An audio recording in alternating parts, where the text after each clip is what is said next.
We'll never know lack again. Amen. This is promotion. Amen. She has paid the price. Amen. Come. I'll come and enter into your paradise. Amen. Stand up.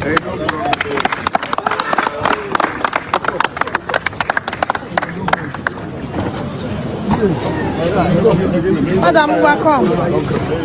Are you with them? Just. Are you with your late Deborah? They just arrived from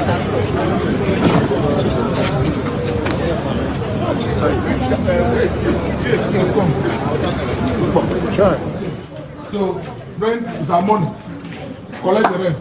And the key of the house. Essence. Okay. So, hand over. Please. Hand over. Stand over. Stand up, stand up. Stand up.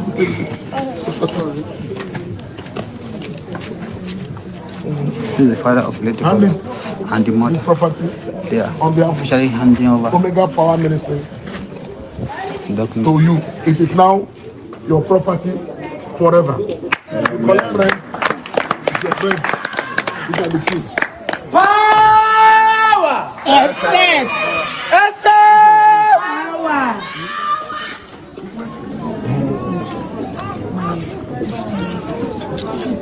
You made a promise and now it's okay. Can you explain what is Okay. I made a promise that I'll give them a house in one of the estates to stay.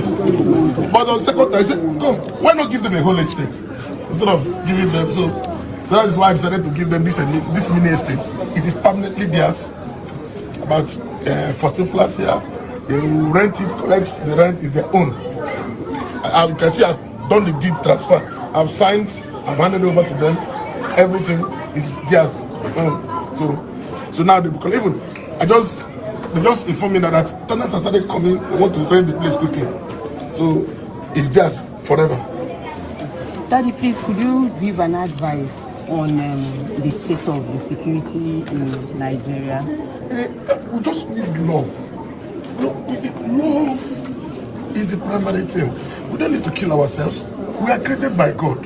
Whether you're a Muslim, whether you're a Christian, we are all created by God. We are flesh and blood. It's not a different God that created Muslim, it's not a different God that created Christian. It is one God that created Muslim and Christian. Let's just live in peace. And I'm telling you, if we live in peace, this Nigeria will become the best in the world. If only we can just live in peace. Stop killing each other. Stop killing each other. Let us tolerate each other. Tolerance. No matter what, tolerate each other.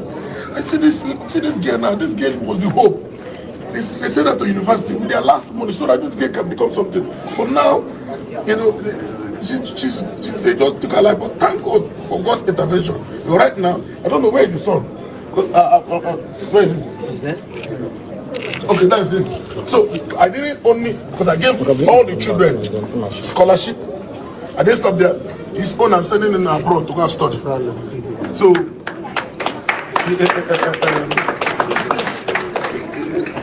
see the death of the brother have blood blessing to this family. Because well, this is just part one. We're going to part two now, so you see what the church have used the offering and tithe to do for this family. Because she died in faith. She died defending her faith. She died defending Jesus Christ. So that is why Jesus Christ cannot abandon you. Your parents can abandon you. Your friends can abandon you. You never can, but Dr. Jesus can never abandon you. So that is why Dr. Jesus has packaged this thing to give others hope. No matter the persecution you're facing, keep trusting God.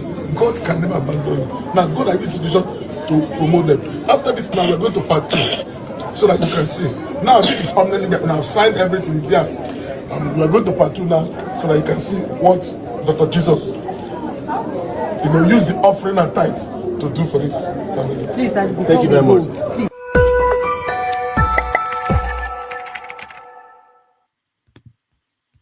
Welcome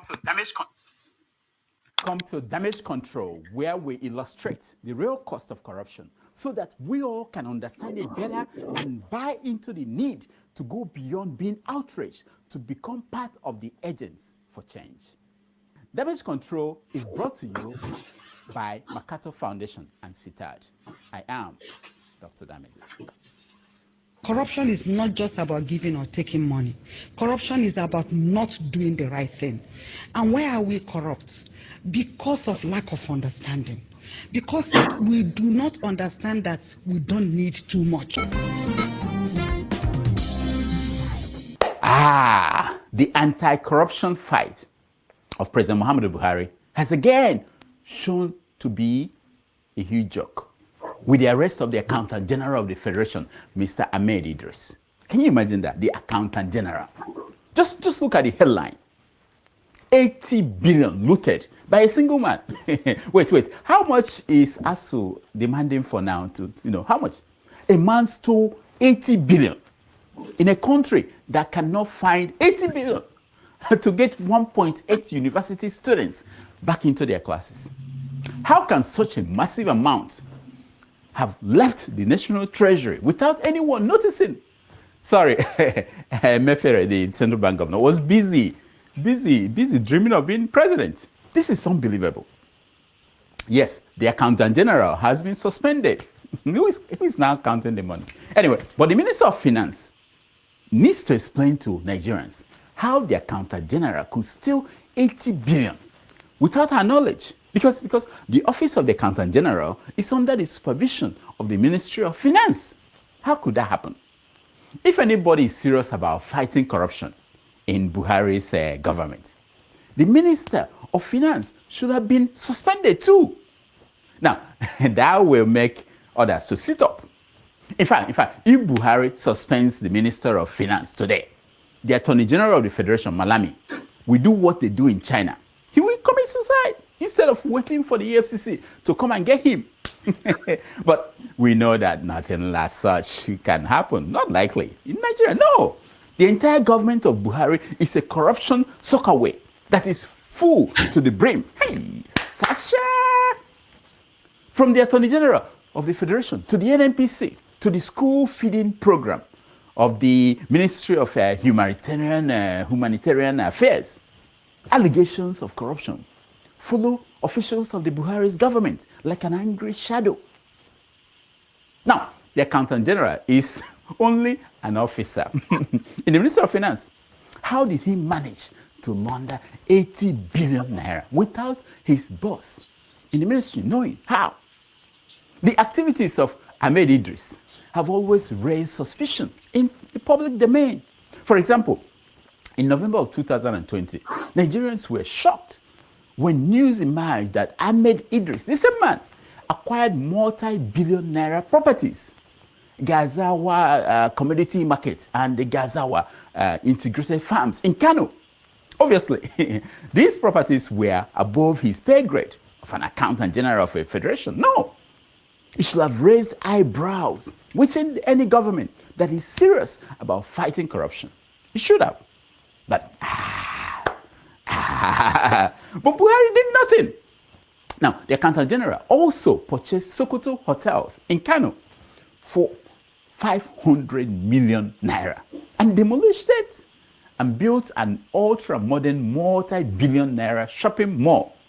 Now, the man was basically saying, catch me if you can. And there are hundreds of men like him all around Buhari. What is Buhari doing about it? Just sitting down, picking his state, Yeah, like this. When he is not doing that, he is jumping from one plane to another, heading to any country that will let him come in, that will let his plane land. Ahmed Idris even used his ill-gotten wealth to bribe an underage 16-year-old girl to marry him. Look at the story. Yep. Yeah, he told the 16-year-old bride to choose any house of her choice anywhere in Abuja that he will purchase it for her. And when she pointed at Aso Rock, that's what I was told, the accountant general threw up. He was doing big boy with public money, your wealth. Now, with the actions of Ahmed Idris, his arrest, and the EFCC, and his, subsequent suspension by the Minister of Finance, It shouldn't come as a surprise to anybody, but it was a surprise to the ministry. The only surprise should be that he was left in charge of the national treasury by this corruption-fighting government, despite numerous allegations of corruption against him all over in the media. Buhari doesn't read the press, so who cares? President Buhari even cleared him to continue in his position after attaining that retirement age, thereby breaking civil service rules for a thief. How many other thieves have Buhari broken the rule to retain? How many? We don't know. There are many. You know, now the government is acting surprised about the corruption allegations around Ahmed Idris. They are surprised. Already, the FCC has traced 17 properties in London, Dubai, Lagos, Abuja, Kano to the suspended Accountant General. Can you imagine that? The investigation is still ongoing, according to the FCC. Oh my God, I'm holding my breath. Next time, you will see him in Saudi Arabia. The same way we saw Willie Obiano, former governor of Anambra State, in Atlanta Airport the other day. Look at him. This is someone the FCC sees his passport. They did not tell us when Obiano was cleared to leave Nigeria and go and live his life. Why would they tell us? We don't matter. What is amazing is that this Buhari's administration is still in power, and this level of corruption is being revealed. Imagine what will happen. Imagine if we get another government from another political party in office in 2023. Imagine what we are going to see. Kafune fune diotoa. Fune fune. Oh God, yeah.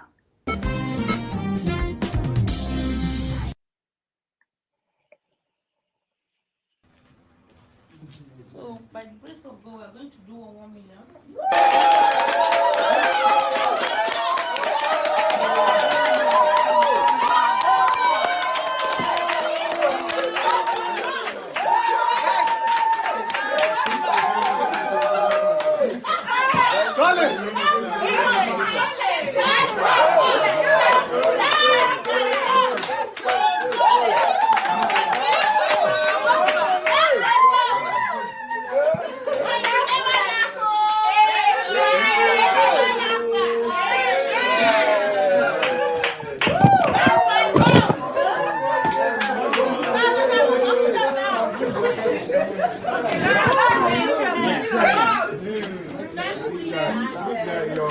No, I'm going live. Don't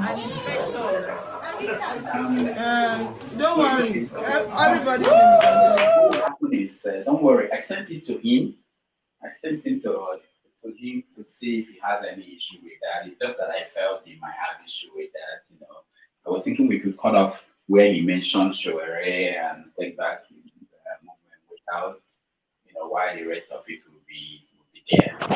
But he hasn't said he has issues with that. So I will let you know when I finish this show, when I talk to him. I'll let you know. Okay. Oh, yeah, continue. I don't think he may not have, if he doesn't have any issue. But if he has issue, then we have to change. I don't know which one is easier for you or cheaper for you. I don't know.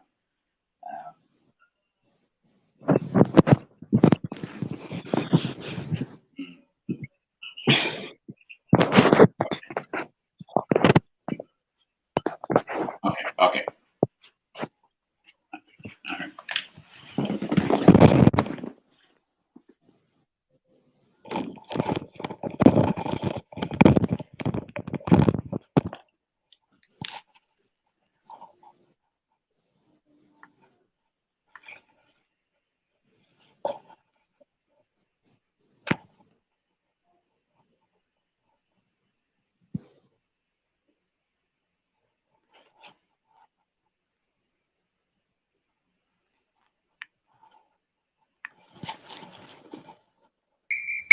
Corruption, impunity, and lack of accountability are responsible for Nigeria's underdevelopment. As citizens, we have a duty to report wrongdoings that endanger the well-being of the society.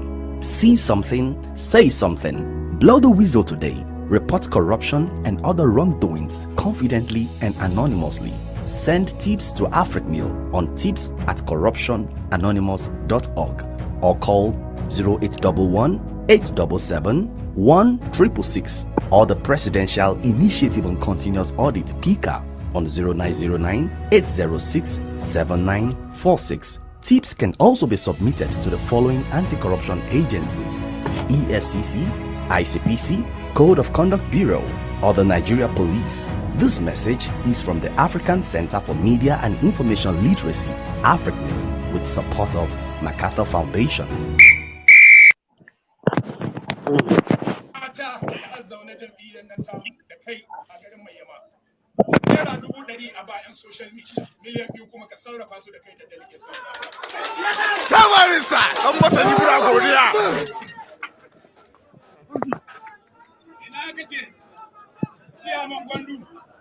Chairman Gwandu.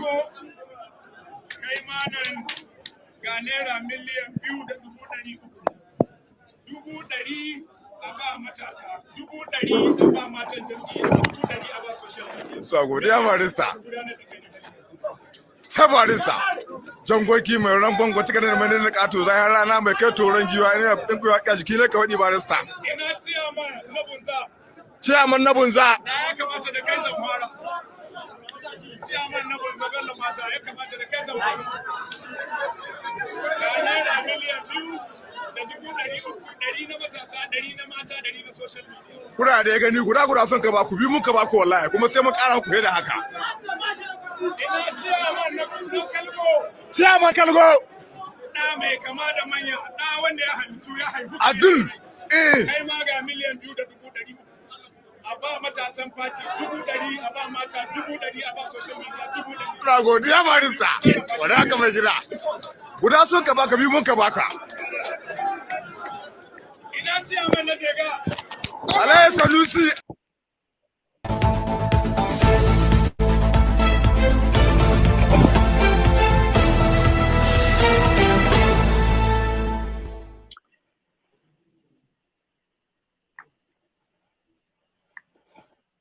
Hello, welcome back to another episode of Have Your Say 247. My name is Rudolph Okonkwo.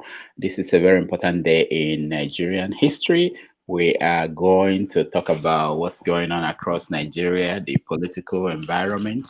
The primaries are taking place as we speak. The PDP, they are meeting in Abuja, and they are talking about who will be their candidate for the 2023 election. So it's a very, very busy day. I know that INEC moved the deadline, and that means that APC also moved their own primaries. But we are inviting you to join us on this show today. This is your show. This is not my show. This is for you to have your say. Whatever is going on, whatever you think should happen, join us as we get involved in that conversation. Of course, we already have some people in, and I want to welcome them to the show. Janaba, welcome to the show. Thank you, Doctor. And this is our new friend. Tell me, Kenig, how do you call your name? Okay, that's King Zaxxas. King Zaxxas. Is that your real name? No, my name is Cyrus, though. Okay, Tyros. Okay, Tyros. Okay, Tyros, welcome to the show. Thank you very much. Thank you very much, Doctor. Where are you joining us from? From Jos Plateau State. Oh, okay, very good. Jos. Jonaba, I know you are familiar with Jos. Yes. That's your territory. All right. Okay. So let's start with what's going on in Jos. Tell us. Well, currently, I think after the gubernatorial elections, we have some issues. PDP brought out their candidates, and the flag bearer, that's Caleb Mutfwang, and a former chairman of a local government in Plateau State. And then the APC, the flag bearer, is the then chairman for Benue, that's Dr. Nentawe Ilwada. So the polity right now is very tense. Everybody across parties, you understand, it's a fresh result. So everybody is agreed one way or the other like that. But we are trying to push up. We want to see how the polity will just go down for the moment. Now, how did the primary go in just Plateau State? Well, Did it go? Was it free, fair?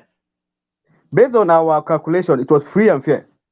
There was no rancor, no any means for rancor. But definitely, in African or Nigerian politics, there will definitely be one or two persons that are aggrieved or kind of having these issues of being shortchanged or the other. Definitely. So do you think that the people are in support of the people that emerged? Yes, definitely. There is some part of the people are in support of the candidate. Some are not in support of the candidate.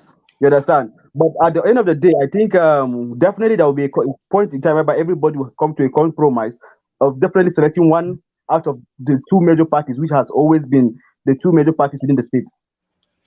Okay, Tyrus, let me, I know we'll get you to also comment more, but before I go to other people, other parties, did they field any candidate for the governorship election in Plateau State? Yes, they did. But are they a factor in the election? For now, in Plateau State, basically, it's more of like a PDP, APC, and other. Any other candidate that fills in himself in any other party you usually see that person as he has no chance. If it's in Plateau State particularly. All right. So it's more PDP and APC fight. All right, Tyrus, stand by, okay? Let's welcome new people that joined us. Ovia, welcome to the show. Thank you. And Mohammed, welcome to the show. We are becoming regular. Good morning, good afternoon. Good afternoon. Yeah, you're regular now. Yeah, and John Abba. So, Mohammed, where are you? Kogi or you're in Bauchi? I'm still in Kogi. You're still in Kogi. It's actually very unfortunate today. Bauchi is tense, and one of my staff got caught up and lost his life. It's that bad. What? No, wait. Why is it tense? What's happening in Bauchi? Up till this moment, nobody has really told me what happened. This blasphemy issue in Sokoto, somehow, sometime last week, there was a local government in Bauchi called Warji. They said another lady committed same offense. There was tension. Then there's a part of Bauchi called Yelua. That's the Christian-dominated area of Bauchi State. It was tense yesterday night, and I'm sure he came out to peep, and that was the end of him. It's so sad. I'm so sorry about that. Yeah. Okay.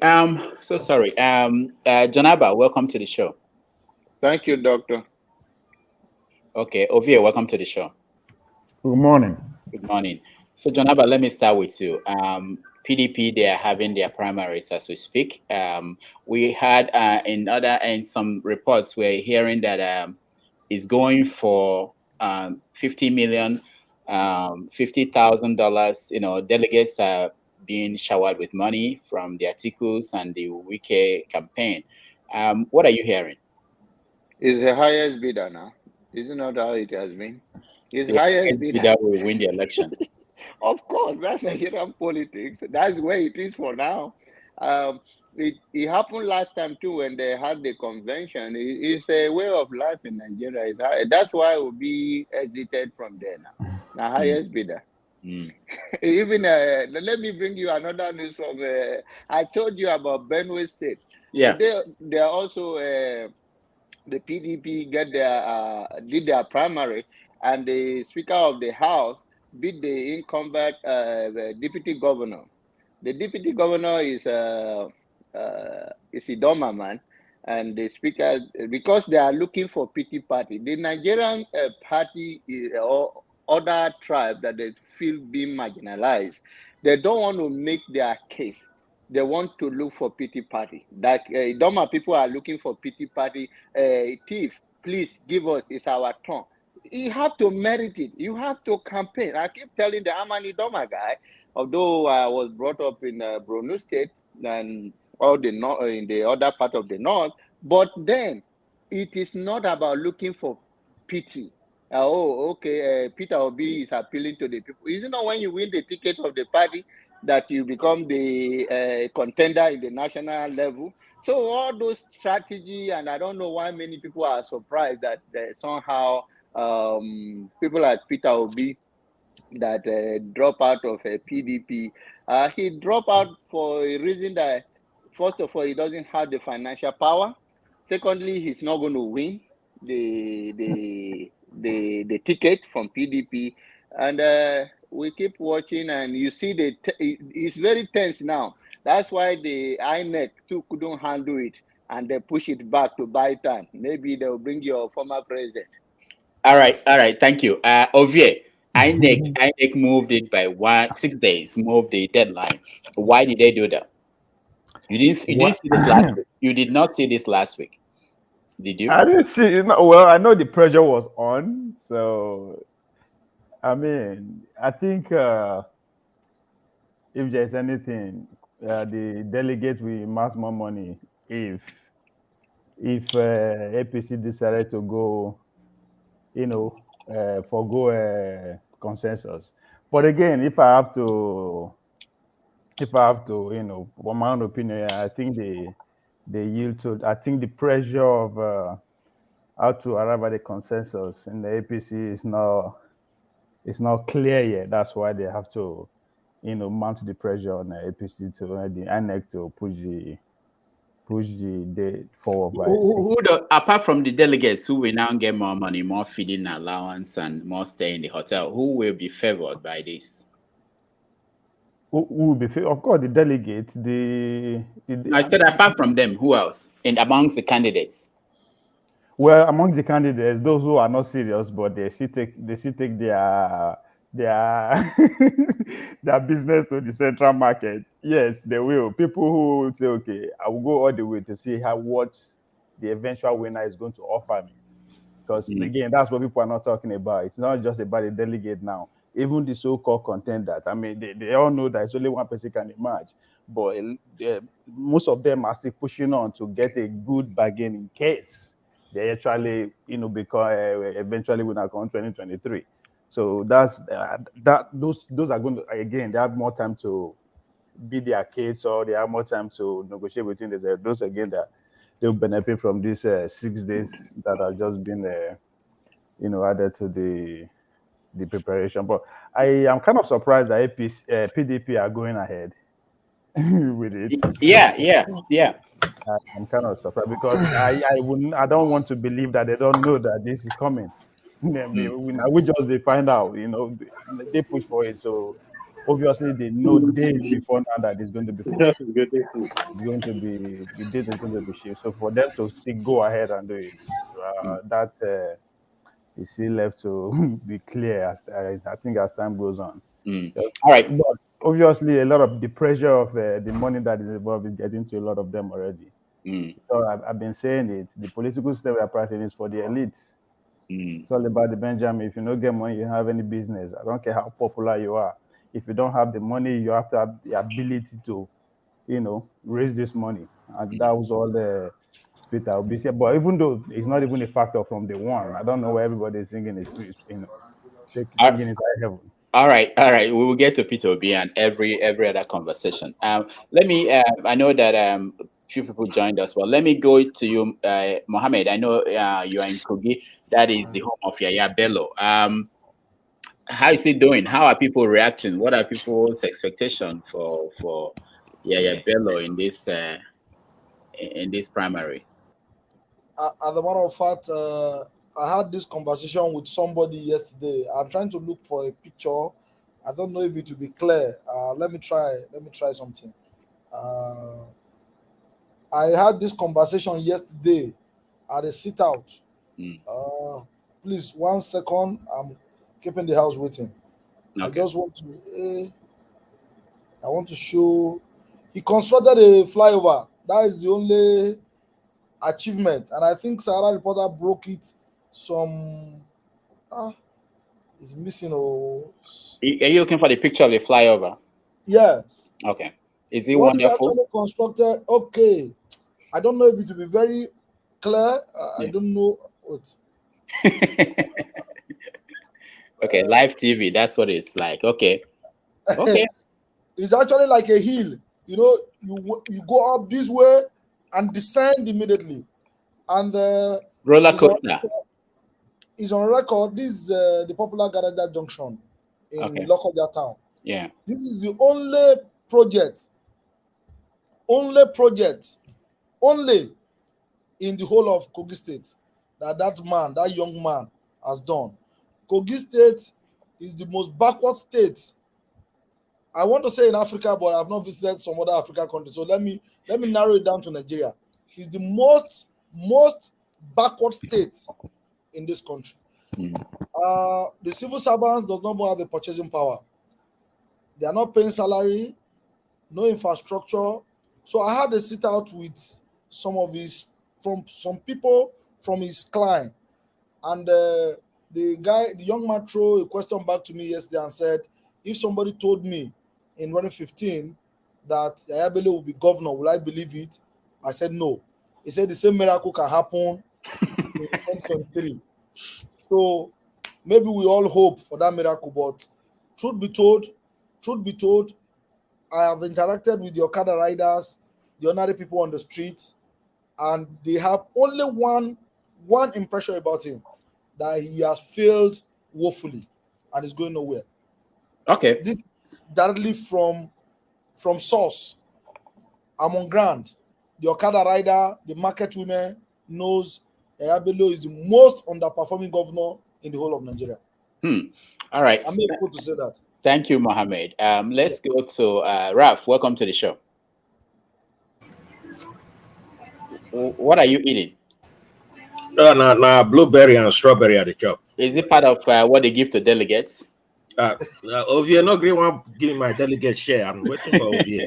This NMP party. You have not done enough. I don't think you want 30 million at this point. No, it's not that. It's 50 million at this point. It's not 50. You have not worked hard enough. What I need to do? Give me my 50 million. What do I need to do? You've been wasting time in Brooklyn. Ralph. Do I need to go and kick somebody's baby? You've been wasting time. Do I need to slap somebody? And I can slap like Will Smith, I can slap somebody like Will Smith. If you say Buhari signed the amendment, we forget a diaspora delegates. Delegates, yeah. Now, Ralph. So what are you hearing going on in Nigeria about these primaries? I was actually just listening to the news before I came on.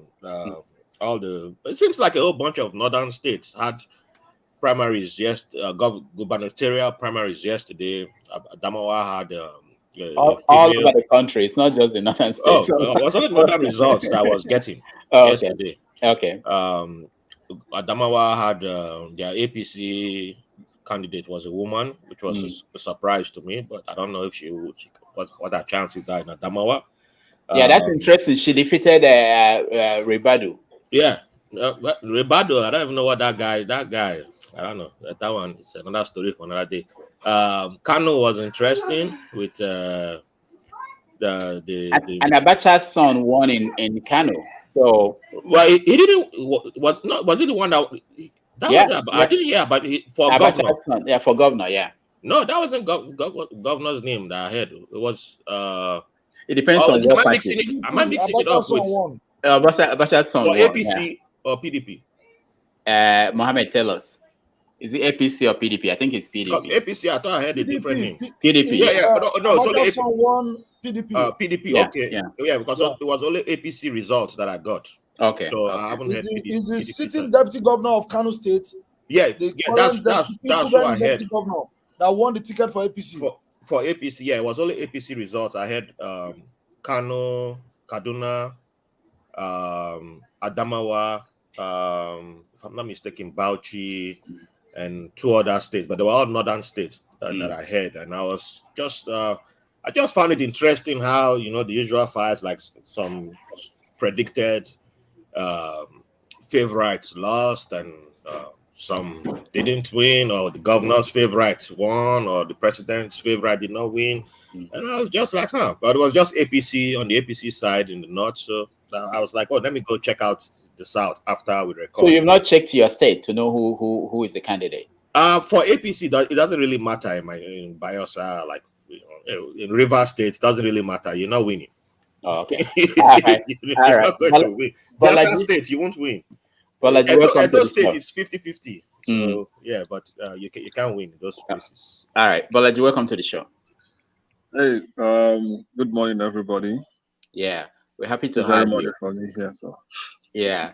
We're happy to have you. So, Bolaji, what are you hearing? What's going on with the primaries in Nigeria? I think the primaries are going on the way we thought the thinking is going to go. Very violent. They are not selecting people that will change the situation of the country, rather they worsen it. But one feedback I have for you, Doctor, why is it that anytime you put a list of the likely, the fourth runners, you always remove Tinubu? No. What I do is I just go online and I look for a picture that had most of them. It's not intentional. I didn't know that you Tinubu couldn't is find not there. Tinubu pictures online. So when I see Tinubu, I don't see the people I think might get it. So You are not doing anything wrong. It's not. Tinubu is not a factor. It's not I a think factor at all. maybe you are silently expressing your interest. But No. Unfortunately, based on, if I may say what I'm hearing, yeah, if they don't use quote unquote leg go far for him, it's likely going to be Atiku in PDP, Tinubu in APC. So you think that APC is going to, if Atiku comes out from PDP this weekend, that APC will put a Southern candidate? I thought the whole plan of moving it to next week is to know what if Buhari doesn't sign the new amendment, there's no way Lawal will be able to emerge. It's still going to be Tinubu. Okay. Because the senators, because the reason why that amendment will work for Lawal, because senators are going to be like the most of the delegates, the current and the previous one, and they have some form of fraternity between themselves. So, but other than that, if it's going to be the delegates, the way they have it right now, it's going to be very easy for anybody to buy them. And some of all those people that maybe some of them, they've never had 1 million naira in their bank account before. And are they you will talking go about to 1 million Abuja. naira? Who takes 1 million naira? You're talking about councillorship. No, nobody takes 1 million naira. We are Some of those delegates are coming from the rural areas. If you go and look at some of them, they've never, a lot of them, they've never had any political office before. So even some of them, I'll tell you, some of them are visiting Abuja for the first time in their life. So, and you'll be going back home with like 10 million naira or more than that. All right. Hold on, Bolaji. Ovie, what state are you from? I don't even know your state, but did you monitor what happened in your state? Yes, I'm from Edo State, by the way. Edo I'm State. from Abukwedo, yeah. I'm from Ososo. Okay. Bolaji, come. You know, won't get scared for. They are not even future millionaires. They are now current millionaires. You saw them like that. They've never been to Abuja. They live in rural area. Come, they are millionaires now. They can reach you anywhere you are. They have the resources now. So address them with respect. So so let's look at all the options. Let's talk about the Jonathan angle, because it's still not going away. I don't know why at this point we're still talking about Jonathan. Mohammed, what are you hearing about Jonathan and Jonathan? Oh, okay. Well, when this issue came up some weeks ago, the Sahara Reporter has been mischievous, and the Sahara Reporter has been the only media outlet that has been very, very consistent and critical of the Jonathan move over the couple of days. But what we are hearing, we on ground, is that Jonathan has secretly joined APC, and it's the Jonathan move partially that is still delaying the APC final conversion. And I think Sahara Reporter might be very, very close to the truth. That's what I think. All right. Ovie, you wanted to say something? No. I mean, I think I don't think Jonathan is a factor for me. If there's anything to say, I think it's embarrassing himself at this point. There's no way they're going to either give him the ticket or he going to recon 2023. But I think everything is just it's just a game at play here, knowing the fact that the PDP actually abandoned him pretty much totally when after he lost the election. Okay, Ovie, line. Where are you today? It looks like you are in Alabama somewhere. Doctor. Yeah, John Abba. Yes, go ahead. Okay. The I think Ovie is right that Jonathan factor is the reason why they are trying to push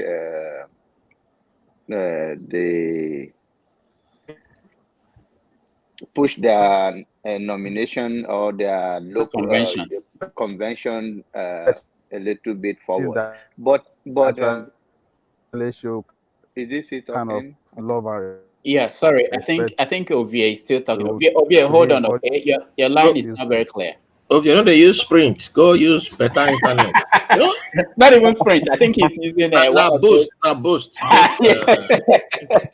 Something like that. Okay, John he's still here with 2G. John Abba, go ahead. Okay, we are coming back to you. Okay, to be very honest with you, I was a supporter of Buhari because of I believe Goodluck was reckless.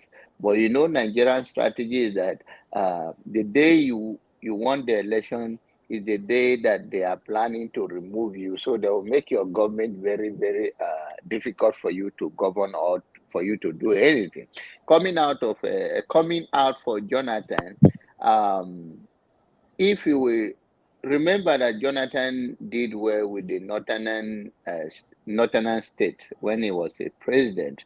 If Jonathan will still be Jonathan of the old, APC and the Kaaba, because I think it's a northern strategy, the Kaaba strategy to make sure that they have a control of whosoever will emerge from the APC. We already established the fact that Atiku will come out of PDP. So the strategy now is that, okay, let's give a time for APC, and if we have anybody that it can be a puppet, we will have a strategy that if we lose, the PDP lose, that person that will come out of the APC will be somebody that we also can control. So we cannot, the point I'm making is you cannot discard Jonathan completely because of his failure in the past, because the Kaaba, they are in charge of both parties. The Kaaba are in charge of both parties. Whosoever will emerge from any of the party, whether APC, PDP, and the others, they have to be in control of it. So anyone that will come out of APC, if it is Jonathan that they think that is going to be Jonathan in 2023 and onward, they would like him to become the flag bearer. But Okay. the Tinubu, like Abe used to say, Tinubu also remember, we should know Tinubu is a godfather. The problem with Tinubu now is that those people that he made them, they are not much in line with him again. So Tinubu will face some difficulties in APC, even though he's the founder of APC. Okay, all right. Let me go to Tyro Sinjos. What are people thinking about Goodluck Jonathan coming back? Can you hear me? Okay, his line is not good. Ovie. Yeah. What are people? What do you think? I think you wanted to say something before, but you. Yes, I think at this point, APC is just exploiting that space that PDP, the fact that they abandoned him or not. So they don't use him to play game. I don't think they will give him the ticket, or they actually want him to join the party. Goodluck is someone that can actually speak for himself. If actually that is the case, I think at this point he would have yield to the pressure and say, okay, this is the game. But I think he's just playing along. But if in the case I'm wrong, and it's actually going for it, I think it's not going to survive. I think they'll finally destroy him. And if you look, if we want to play the game of North and the South, if somebody who has actually have like an ounce of credit in terms of politics at this point is Goodluck Jonathan. That's the only thing that is working for him. If I'm the opener, if I'm from the North, he would be a target for me to take him down by all costs. Not just for 2023, even in the future. The age is still on his side. He can still go for on 4 years time.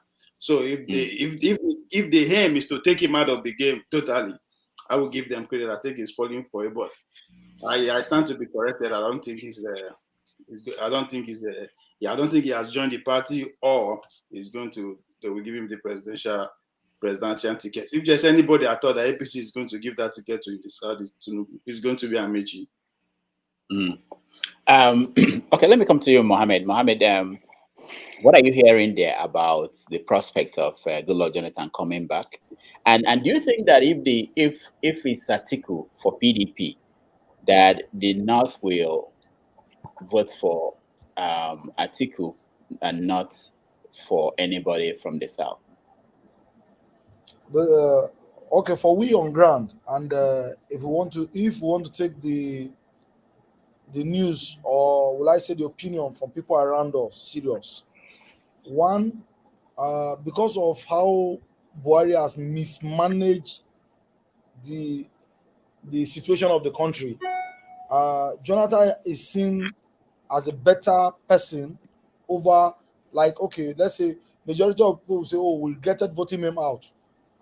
During Jonathan it was, but if Atiku and Jonathan is put neck to neck, for what I know about the Northerners, trust me, Atiku will flog him, because they will rather vote an Atiku that will give them 8 years than a Jonathan. So for me, if Atiku and Jonathan emerge, that's Jonathan in APC, Atiku in PDP, Atiku is going to win the election. You can take that to the bank. Okay. All right. Raf, Atiku and who do you think would be a great combination from the APC? Because the thinking is that APC is just waiting for PDP to choose so that they will decide on who to put in there. So you rule out my party, NNPP. What's your party again? No, we're going to come to your party. We're going to come to Peter Obi too, because it's a factor. We are laughing, but something might change, in the next few days. We still have time to February. So, Raf. Before I answer our question, I would like to give a comment on Goodluck Jonathan. He's your brother. Yes, he's my brother. Although I never chop money from him directly, so I'm still waiting for my national cake share. I'm still waiting. You need to hook me up. But if we are going to be honest ourselves, he's a far better president than Buhari will ever be. Goodluck Jonathan he's already a statesman than Buhari will ever be. Buhari he doesn't even have a presence on the continent. Goodluck Jonathan has already built that, where he's even going to participate outside of Nigeria. He has a presence in, he was in Gambia. He's been to some other conflict places. And there's precedent in the recent Somalia elections where a former president came back and won. So he can look at that and say, yes, he's coming back. However, does he need to switch to another party, the party that defeated him, in also questionable circumstances? Because if we want to dig down to the details, we know it was not really like a clear win by Buhari. But that's a topic for another day. But he doesn't need to, because if he wanted to, he would have done what Obasanjo did in 2015, where Obasanjo tore the PDP card. Where Obasanjo didn't do it. He did a technicality where his boy tore the PDP card standing beside him and said, I did not leave PDP, but my boy did it, right? So all this is not, he hasn't officially left, because if he was going to leave, Bayelsa you'd have seen a lot of things happening in Bayelsa. He hasn't, and his wife would have also spoken. His wife's a big Wike supporter. That is something people always miss out on, the little details. It's in the little details, not in the big. It's not in the big noise making thing. So I don't really see why he will want to join APC. What are you going to get there when Amechi, who backstabbed you? Amechi has never liked you from day one. Amechi is campaigning, right? And Amechi just yes, the Supreme Court ruled that Mechi can be investigated for his time as governor, the corruption, a case somebody brought against him, and that I don't know where that will lead to. But Mechi will fight tooth and nail if a Goodluck Jonathan comes into APC to say, I gave you more. There's a possibility that Amechi even gave more money than Tinubu to make Buhari president. People overlook that. Amechi will die before a Goodluck Jonathan will get a ticket over him. He will die. And Amechi is a fighter. That guy is a fighter. He will bring that Equerry fight into it that people have never seen before. So people always think it's just like, oh, yeah, Sahara reporter can report what they want to report. But they are capable of making mistakes too. And Goodluck Jonathan beat Buhari before. He beat him in the North. The North does not vote 100% for Northerners. Abiola beat, what's his name, in the past. Southerners have beaten Northerners in the North. So it's not like a guarantee that if Goodluck Jonathan comes up against a Northerner in 2023, or a Southerner comes up against a Northerner from PDP or from APC, that the North will just go in one way. No, we've seen it in the past, so it can happen again. Okay, now coming to sorry, please, I want to interrupt that man. Excuse me, please. What was the last time you visit Nigeria? I visited just before the guy tried to blow up the plane in Chicago. Oh, that's long time ago. Yeah, wait. Yes, I know you're in Nigeria right now, but that doesn't mean you can disqualify my opinions. Why? Because you don't know people. I just want to correct something. Okay, correct. One of our episode, I think you are part of that episode. I told you the problem we have in the North. Yes. The Northerners vote in block. Apart from that, 80% of them, 80% of the voters from the North are women and children, and they are not even educated. They are told who to vote for. They are told. I'm glad you mentioned that. So, please, anytime you are doing this, your analysis, don't use the South to compare the North. I'm glad you mentioned that. So, the voting pattern in the North. Are you saying that the elections where a Southerner beat a Northerner, that wasn't the women and children were not voting? Well, a lot of things have changed over the years. Okay. Well, there's one saying that used to be on ABC Bus: "The young shall grow." True or false? Of course, it's true. Okay, hold on. I'll leave it there. Let me show you guys a video of an encounter with voters in the North. Oh, before you show the video, just one reminder: I was born in Jos. It's too late.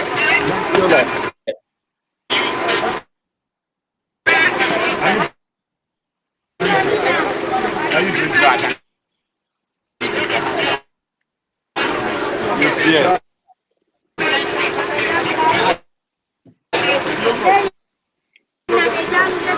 It's cow milk. The other one that is fermented is yogurt. This one is cow milk. So before that Buhari come, how much did they sell them before? No. Before. When Jonathan there, how much did it be? Always 200. Okay, that time 200, now 200. 300.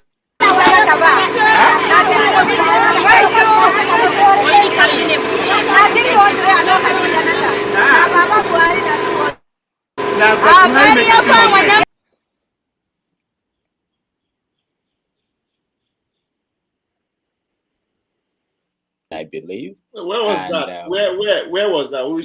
That was Abuja, in Abuja, and so they were selling this more than it was sold before Buhari came.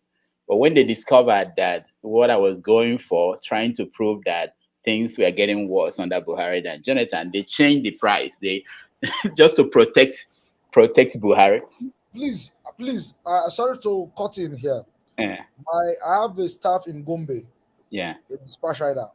Prior to 2019 election, as a matter of fact, is on the forefront of the condemnation of Buhari's government. Now, he's a dispatch rider, he's a school sat holder. But in 2019, I was shocked. I was not even shocked by his own action. He actually revoted Buhari. And he said he would rather vote the Buhari than to vote a thief, an Atiku that is a thief. Now, let me assume because he was not educated. Now, I have a friend that works in 9 Mobile, the Den Etisalat. He's educated, he speaks very good English. We sit down every day to analyze how Buhari government has failed from 2015 all till 2019. But in 2019, he revoted Buhari. So please, when you're analyzing politics, the North, there are different species of people. And you said you have not come for a very long time. So please, My brother, that is the mistake you always make when you think you know somebody. In 2003, when Atiku was Obasanjo's vice, when Obasanjo didn't support Atiku to go succeeding, what was the number one accusation Obasanjo made against Atiku? Is that not where the thief thing started from? Is that not what has stuck to Atiku right from day one? And many people supported it. It's not until Atiku comes up against Buhari that people now say he's a thief. It's something that has been with him for a long time. I was in Nigeria then. I have people in almost every state. I know, people know. But you always think when somebody overseas makes a statement that you now say, oh, because you're in abroad for a long time. People know. We know. Has there not been a rumor about Atiku being gay? Is there not one rumor too? There's different rumors about people. So people that know. You don't even know where I stand in where my relation to politics in Bayelsa. You don't know my connection to politics in River State. If I don't tell you, you won't know. You don't even know in Edo State, my obvious state. So there are people who know. Even your state, I might have connection there. You don't even know. OVA, it might shock you that my village is next to yours, so, but this will do that off camera. But we are okay. We are brothers. But don't just assume that because someone hasn't set foot in Nigeria for a long time, attention. I don't need to. But I'm also following what's happening. All right. There's a factor that everybody now. I think everybody is not talking about, which is rather too late. Which is the identity politics that we started. When I mean we, I'm talking about the South now. Started and fueled it up to this point. It come 2023. I don't think the Northerners will cast their vote for any Southerners. I'm sorry to say. We have pushed the narrative to a point that it is too late to come back from. And that is why the election is going to go 3 ways. The identity politics that we push. Imagine the first 4 years of Buhari, what was the narrative that is coming from the Southeast? That Najibri from Sudan is a dead man. For straight 4 years. That's what dominated the media. Again, the last 4 years again, now we won't go. I mean, all these little things, it is what Yakubu is trying to tell you about. Now, instruction, and it has been going on. If you pay attention to their space, their narrative, what has been going on, they are paying attention how we have succeeded in using one man failure or one tribe failure to rub on the face of a whole North. They are paying attention, and that is what is going on in the North. So, come 2023, it don't go work. I'm sorry, and it's too late for us to say we want to turn the narrative up the other way right now. Okay, so let's. I want us to move a little bit to Peter Obi and whether he is going to be a factor in the election. I want to play something that came out, I think today or yesterday, from Peter Obi's camp. All right. Oh, you must get set to let us go. Okay. Solo Francis. Let's go. Carry me they go. Peter Obi carry me they go for better Ninja. Carry us they go. Peter Obi carry us they go for better Ninja. Carry me they go. Peter Obi carry me they go for better Ninja. Carry us they go. Peter Obi carry us they go for better Ninja. Whether na any party. Now there we go. Carry us a go. It will be carry us a go for better Ninja. All right. Carry us the go. Any party. Mohammed, is it possible for anybody where you are to vote for Peter Obi? Okay, sorry. You're muted. Okay. Ovi, I've said, have helped me to help me buttress some of my points that I'm supposed to use to respond to you. But let me just add to it. Right now, the identity politics has taken over. However, PDP and APC still have a major say in the life of the Nigerian politics. Peter Obi, Kwankwaso will have their say. So it means the almighty APC, PDP strength might be divided sort of, but I can assure you the winner will still emerge from either APC or PDP. Maybe Peter Obi is just laying ground for 2020. Is it 28 now or 20? 23, 27, yeah. 27 election. But I don't see him winning the election actually. But he Okay. might have some votes. It might just be there to disrupt the political space, like Showred did in 2023. But I don't see him winning the election actually. Okay, thank you. Ikenna, welcome to the show. Thank you so much, Rudolph. Thank you so much. Tell us where you're joining us from. Okay, my name is Ikenna, and I'm joining from Cyprus. From where? Cyprus.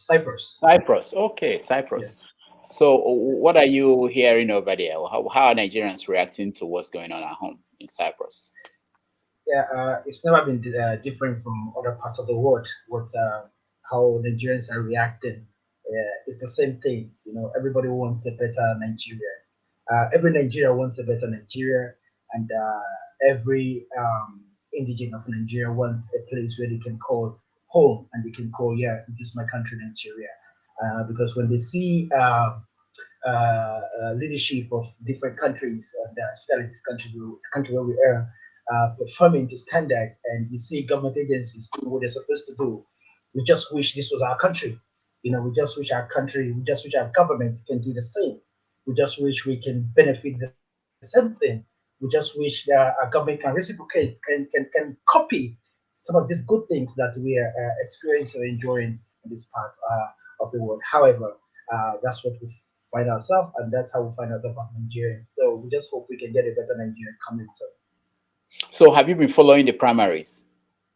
Indeed, I have, but sometimes at the point I just get disappointed, especially with the whole political debate, the shenanigans, and the whole hullabaloo going on within the parties, the two major parties, the APC, PDP, joined together, you know, and I thought we were getting it right when I started hearing the Peter Obi campaign. I thought we were going to get it right in this 2023, but I still, after I read the news that Peter Obi had to leave the party, I knew that we're still going back to the dungeon, and that's a practical fact. We're going back. What for me, what I feel will happen in 2023 is just like using a plaster to cover an already rotten wound. They're just going to plaster it. There's not going to be no practical surgery will be done to the Nigerian problem, to the crisis we're facing in the country. No practical surgery, no scientific surgery would be done. It's just like, oh, let's get a cotton wool, let's get a spirit. You know that GV, that time we called GV back there in Nigeria, that violent something, they just put on it, ensure that bacteria doesn't feast on the already rotten stuff, and use plaster and cover. That's what we're going to experience. There's nothing different. All right. Thank you so much. Michael, welcome to the show. Thank you, Doctor. Good morning, good afternoon to my brothers. Yeah, Michael, where are you joining us from? I'm speaking from Poland. Poland, okay. And let me welcome Dr. Prince Namde. Dr. Prince, welcome to the show. Okay. Where are you? I'm actually in Wales. Okay, United Kingdom. All right. So let me come to you, Michael. The primaries, what have you been seeing? What is your impression on what's going on? Well, honestly speaking, there's really nothing new about the Nigerian politics. The primaries are going on as expected. I think the only thing I can honestly say that is practically or probably new, I would say, is the sudden or recent withdrawals that are recorded across the major parties like APC, PDP, people are pulling out even before the thing begins. I really don't know what to call it. Maybe we'll say it's a new trend, or maybe people want to appearance of integrity. I do not know, but typically what is going on is what is expected. People will always want to share money during primaries, and if not for the new wave of things happening right now, some of us don't even want to talk about the Nigerian politics because it makes us want to cry. Because just like most people cannot contend with the financial, what do I call it now, extravagance and nonsense that they're doing. And they have very good hearts. A lot of them want to do good, but they push them out because of all this sharing of money. All right. Thank you so much, Michael. Prince Nnamdi, welcome to the show. Okay, thank you. Okay, so you're in Wales. Have you been following what's going on? Yes, I've been following what's going on in Nigeria. What do you expect from PDP this weekend? Who do you expect to emerge as the candidate? Truly, I've lived all my life, most of my life in the Northeast. I was with emergency response project in the Northeast, and I was practicing in Gombe. I know the thinking of most of the Northeast citizens and most of their delegates. Like someone said something about identity politics. I know it's going to play a very big role. But this time around, I'm not expecting Atiku to win like 2019. I'm expecting Wike to win. And Wike winning is going to be a celebration galore for the APC. Because people talk about structure. But this structure they are talking about is also individuals that are structure. You don't expect an Atiku that if he loses against a Wike, he is going to support Wike in the Northeast to win. I'm not seeing anybody that is going to support Wike in the North, that is going to work for him during the general election, even if he wins. The truth is that people don't know. I just came into Wales like January. I know what's happening in Nigeria. Truly. Like someone like Peter Obi will not make a change. He will not win, but it's going to be a spoiler. In 2019, most of the votes that came for Atiku came from the Southeast. Not only from the Southeast, people staying in the Southeast. There are Igbo indigenes staying in Kano and other places. They would have still allowed persevered Peter Obi to stay, persevered Kwankwaso to stay. But in this election of today, I'm expecting Wike to win. Those guys knew Atiku's streak the last 2019, and they are doing everything possible to make sure Atiku don't have much contact with delegates. Everybody is protecting their delegates. In fact, I spoke with someone from there this morning. The fire shares, the market shares, they are protecting their delegates. I think he's not going to meet any of them, and I'm expecting Wike to win. So, okay. But it won't be good for APC. It won't be good for PDP. For Wike to win. All right. It won't be good for them. Ralph, you're shaking your head. Are you agreeing with him? There is from what we're seeing, 70. Atiku is giving out like 70. We can't confirm this anyway. We'll have to say that 75 million. Wike is giving out 50 million. So are you saying that the money will not get to the delegates? Do you think there is a way such amount of money will be moving around and it won't get to the delegates? Ralph. Oh, Mohammed is on the phone. I would have loved to hear Mohammed's take on that first before I jumped in. Maybe he's talking to a delegate to find out how much he got.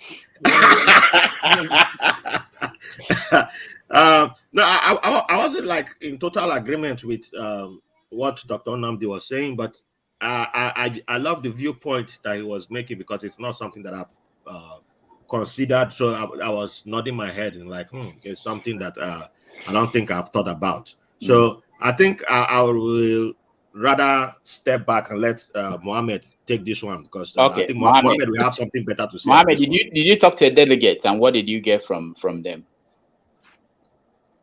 I'm sorry, this phone call actually distracted me, but is it between Atiku and Wike? Yeah. Well, Namdi, Dr. Namdi is saying that Wike is the likely person to emerge from PDP, and of course we know that Atiku is giving more money than Wike. But Not correct, sir. Wike is giving more money, sir. Wike is giving more money. I was told yesterday. Okay, hold on. That's from yesterday. I'm talking about today. No. I was told from the fillers on ground that most of the primaries conducted in 30 states, Wike is behind the PDP, sponsoring behind. So he has even been spending from behind. It's not that he started today. He has been spending from behind. So he owns them. Yeah. So it's likely, very likely, this primary is between Wike and Atiku.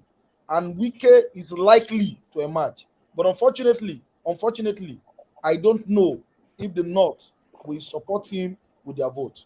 Hold on. I'll come to you, Bolaji. But Mohammed, before you, okay, let me go to Bolaji first. Mohammed, what you just said, if at the end you have Wike, let's say Wike, I don't think that's happening, but let's say it's Wike for PDP. Please don't rule it out, please. Okay, I'm not saying that. Okay, let's say it's him.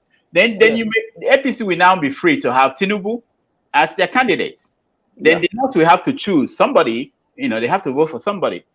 Unless obvious candidates, but we'll get to that. If it's between Tinubu and Wike, the chance with the money politics on ground now, but I don't think anybody can outspend Wike at the moment. I don't know where he's getting the money from, whether it's Bakri money, because this one doesn't look like federal government money.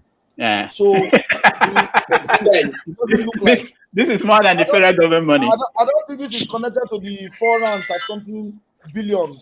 The accountant, because you see the drama that played out. The accountant general is wanted by EFCC, and he won primaries. The man who is wanted.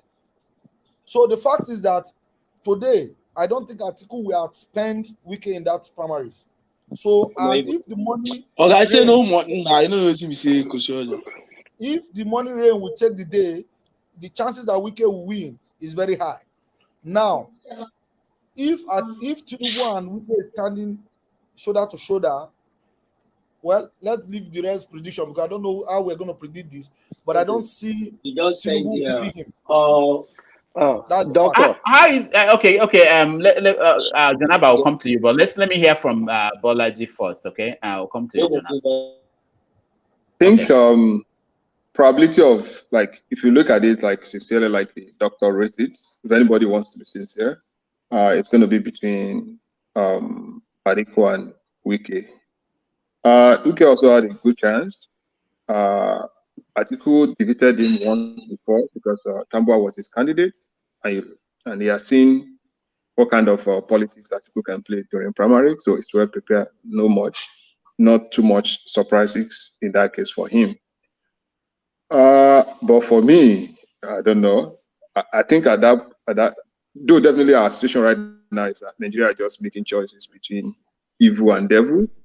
So you're just considering which one is better than the other. Hello. So money politics, I don't think Wike, if Atiku really wants to spend money, Atiku is richer than Wike, wherever. Whether Wike is spending state money or wherever. Because it's not about individual money.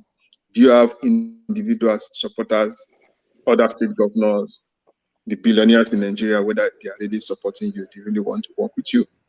And I don't see, like, if you look at other than spending state resources at Wike, I don't see like real rich people really working close with him, unlike Atiku that has quite a lot of people.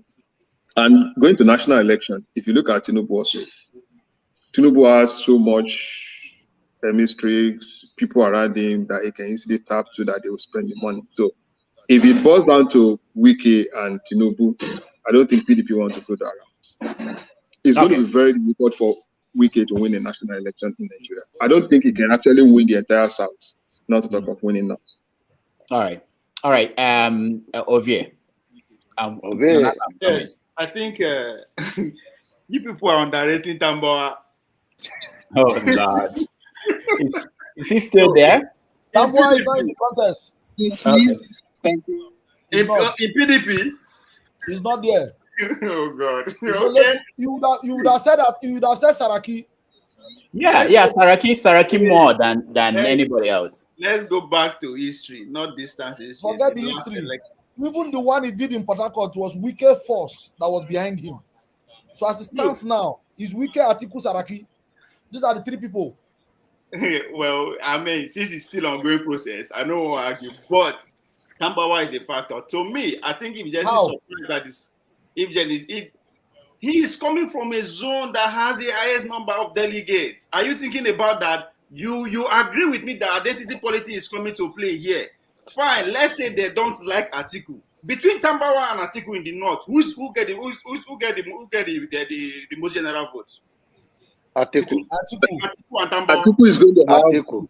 times 4 of what Tambawa is going to get in the north. As a matter of fact, one person should not write off. If you said let's not write off anybody, is the present governor of Bauchi State, Bala Mohammed. When it comes to general election, Atiku is perceived like a southerner in the north.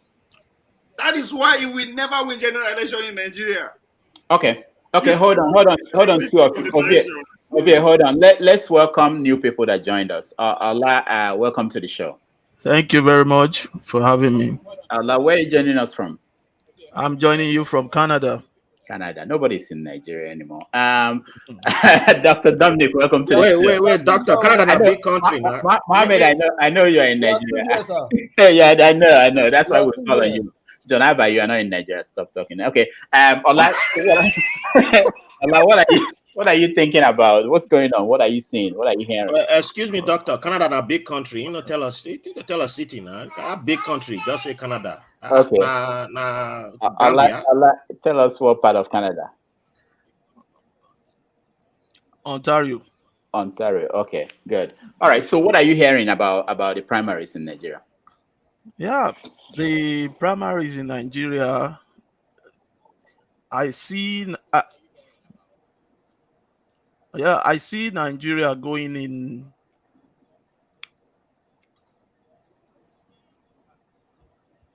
Allah, are you with us? The same direction. Okay. That we've always been going. Yes, I'm quite with you. Okay. I think there's a delay. Go ahead. Yeah, there's just a delay at this end.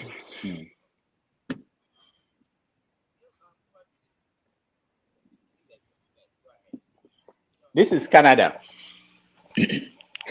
There's a reason why the Canadian dollar is lower than the American dollar. No 5G.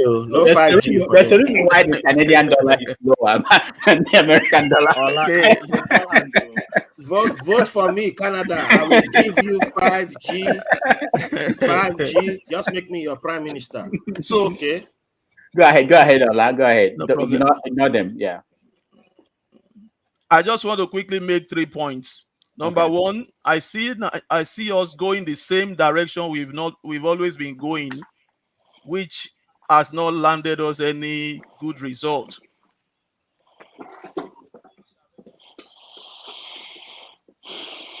Keep going. Don't pause. We can hear you. Okay. So the next thing is that I do not think that Buhari is ready to let go of power. Okay. There's a headline in today's paper about that, but go ahead. What's the third one?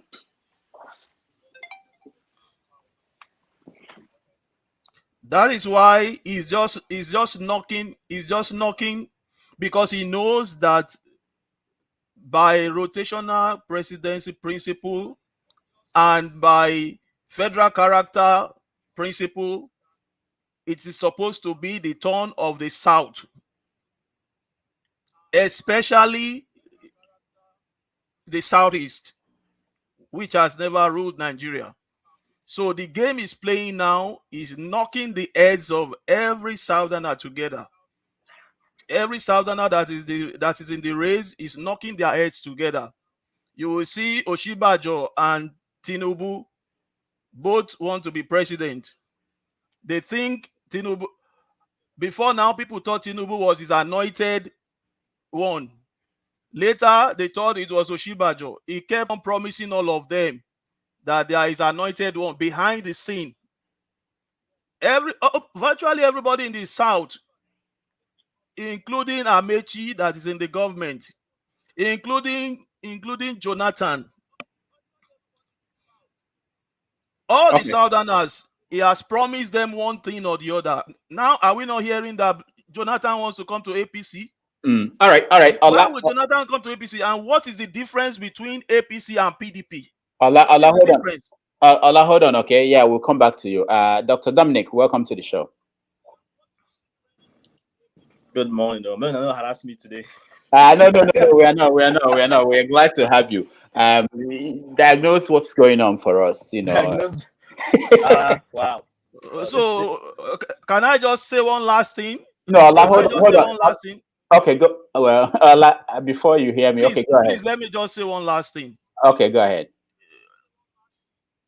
Buhari has already set up the stage for Caliphate or Taliban to take over the country. Okay. All right. Thank you. Dr. Dominic, go ahead. Good morning. I'm not sure what the last comment meant with the whole Taliban thing. A few days ago, I was watching a documentary on BBC documentary on, well, I should be careful how I say this, on the disinformation campaign of a certain secessionist group. Yes, I'm an Igbo man, but obviously I have my own common sense. I think I've come to the realization there's this mix of, there's a marginalization of Southeast Igbos. I actually hate saying the word Southeast because I believe there are actually more Igbos that are in Nigeria than the Southeast. I think it's a political calculation by the military after the Biafran War, and consequently to cause disunity among the Igbos by dividing us into many states and dividing some of our brothers into what may be called South, and whatever you may call it. That's why I think up to this extent, there's this sense of disunity amongst the Igbos. You may disagree with me or you think it's a conspiracy, but those are my own thoughts. I watched this documentary about disinformation campaign, and I think there's a level of marginalization that has happened in the Southeast. There is no reconstruction. You know, it was the whole no victor, no vanquish, but that really was not what happened. You saw the whole issue of like giving all of us £20 and all of those things. I grew up in Onitsha before I came to the US, and I can tell you there are still buildings that are burnt out, blown out from the war, and virtually no reconstruction. So I think, you know, we as Igbos come from a place of already being marginalized, and then we are trying to spread this message of one Nigeria in the way that we practice trading and the way we interact with everyone else. But no one seems to understand that, and there's always this form of suppression wherever Igbos are in different parts of Nigeria. So all of that adds to the consciousness of marginalization. So not only are there not physical reconstruction that are going on in the Southeast, roads, but there's also this psychological marginalization that happens to Igbos that are in different parts of Nigeria. And that is not the case if you travel outside, Nigeria. Here in the US, I have friends who are Hausas and Yorubas, and we don't even dwell on those things. We all see each other as brothers. But once you come down to Nigeria, all of that marginalization mentality starts to take root. And it is really, really very sad. Onto the issue of politics, I saw the whole calculation of like Peter Obi jumping ship to PDP. I personally think he should never have gone to the PDP. Maybe, in hindsight, it kind of helped him gain popularity amongst the bigwigs, of Nigeria. Now, if that would be helpful for him as a person who is now well known, I don't know. I think actually John Labour Party is a good calculation because I feel like a lot of the issues that we have in Nigeria can sort of be tied into the labor movement. Workers are the people who are suffering the most. The middle class are the ones who are suffering. The middle class are being thinned. There's, poverty in the land. There's a lot that we can do in terms of our economy. So I think in terms of ideologically, he can use that Labour Party to push things. To what extent you can gain votes from the north, I do not know. Something that I always encourage people to look at is the history of Nigeria, right? So when the British came, they made the southern Nigeria and the northern Nigeria. Because the north, and correct me if I'm wrong with history, because the north already had emirates and sultanates and all of those things, there's this group thinking that happens. Because an emir can say, this is what's going to be obtainable here, and many people follow the emir, right? So when the British came, they had a direct rule in the north. When they came to the south, there was just many kingdoms and villages and all this. So it became very hard for them to control it. And so when I think in terms of the political consciousness in the south, there's this, people call it disunity, but I don't call it disunity. It's just diversity. We've always been like that in the south. People in the south are different. People want to rule in their own places, and you have to have some kind of consensus in order to make things work. In the north, it's not the same thing. We have these original kingdoms, which some of them still exist here, Emirate of Kano and Sultanate of Sokoto. So it's easy to control how people vote in the north. Someone made a point of how women are in terms of the voting. I think it was Mr. Mohammed that made that comment. How when it comes to the voting, women are told vote this and vote that. I think to a large extent that is how the north politicians have been able to use the north as a block vote to gain access to the political chair. So it makes it difficult for someone who's from the south to win an election if they don't have some form of political alliance with the north. But for Nigeria to be able to succeed, we have to break that jinx. The thing is, how do you break it? Right? How do you break it? There's a lot of things that have been stacked against Nigeria even before it came into independence. We had the 2 census that was done. The first census that was done, people claimed that people from the south, played with the numbers. They did another census before independence, and people claimed that people from the north changed the numbers, and so that affected how many seats that were in the parliament. And up till now, that trails us. I remember back in Nigeria, we had a last census maybe 15, 20 years ago, and there were killings. People didn't allow a real census to be conducted. And I think there's underlying issues with that. When you allow a real census to be conducted in Nigeria, so you actually know if people in the north have more population than people in the south, no one is going to allow that. So there are very, very fundamental issues that we have with Nigeria, which is going to be difficult to solve. So I don't know what's going to happen in this election, but in terms of Peter Obi's calculation, I think he has a very good calculation. I think at this point in time, with the NSAS movement and the killings and all that has been happening, I think it's a fertile ground for a third force to emerge. We didn't see a third force materialize in the last election.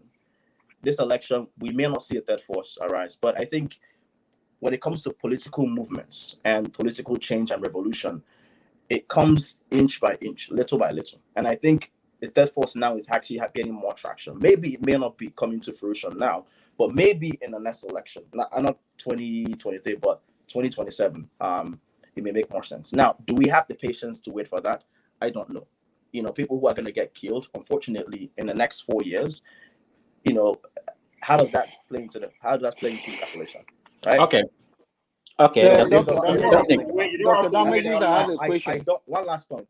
I think the 2 issues that I'm grappling with my mind is this. I want us to build little by little a third force political movement. But do I want to wait for people to keep dying and sacrificing their blood to reach that political gain? And can we afford to make the mistake in this next election? Because it's a do or die affair. No, we can't afford to make mistakes. We can't afford to wait 4 years. We can't afford people dying. That's why I'm inviting you today to join my party. The only force, NNPP. We're winning the election. Dr. Damages, I have a question for Dominic. I'm not an NNPP. I'm inviting you to come and join NNPP. Hold on. The time is now. Come and join. Dr. Damages. Mohammed, hold on. Okay, Mohammed, go ahead. Dr. Dominic, I don't know if I got his name correctly. I actually raised a very fundamental question. And for those of us that are living here, I'm sorry I'm offending somebody. What's his name? Is it White Label? I'm offending him by saying those of us that are living here. I think this is a question we need to this is something we really need to investigate. Personally, I don't think the North is more populated than the South. Personally. I live in the North. I'm from the South. I'm from Edo State. I've traveled around the North. In reality, the population in the North is no more than the South. And let me explain why. I lived in Bauchi State. The next states from Bauchi, the 2 states bordering Bauchi, Jos to the south, North Gombe to the north. If you are going to Gombe, you will travel almost 80 kilometers without no settlement. Then from that first settlement, which is Alkeleri, to Gombe town, you travel probably another 40, 50 kilometers. Now, the only settlement you see along the road are those hamlets of 300 people or 200 people. Then once you leave the state capital, there is nothing more till you get to the next state. Now, come down to the south. Let's take Abuja, for example. From Abuja to Kogi, you meet major settlements along the road till you get to Kogi. Not now. Now, not be that too now. Wait. Then from Kogi to Lagos, you cannot travel 20 kilometers without driving into a major settlement. I'm talking about a major settlement. Now, but when you go to the north, if you take the state capital away, there is nothing again. Even the almighty Kano. If you leave Kano City, there is nothing more again in Kano State. So they keep telling us that they are more populated. If we, the solution, I think, if we in the south can come out, register serious like the northerners, and participate in politics, get our PVC ready, and we all come out in march to vote, you'll be shocked that we will shock the north. That's the fact. I want to make a point. Okay, go ahead. Just Okay, go ahead, right? no, before you go ahead, please, I just want to point out one thing. I don't know when people assume that I'm offended. I don't know what you said as offensive.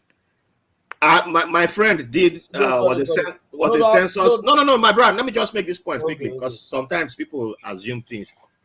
My friend was a census officer during the census under Obasanjo, and he did his census assignment in Bauchi area, one of the rural areas in Bauchi, and the guy said there were some places he didn't bother to count anybody because he was afraid of his life.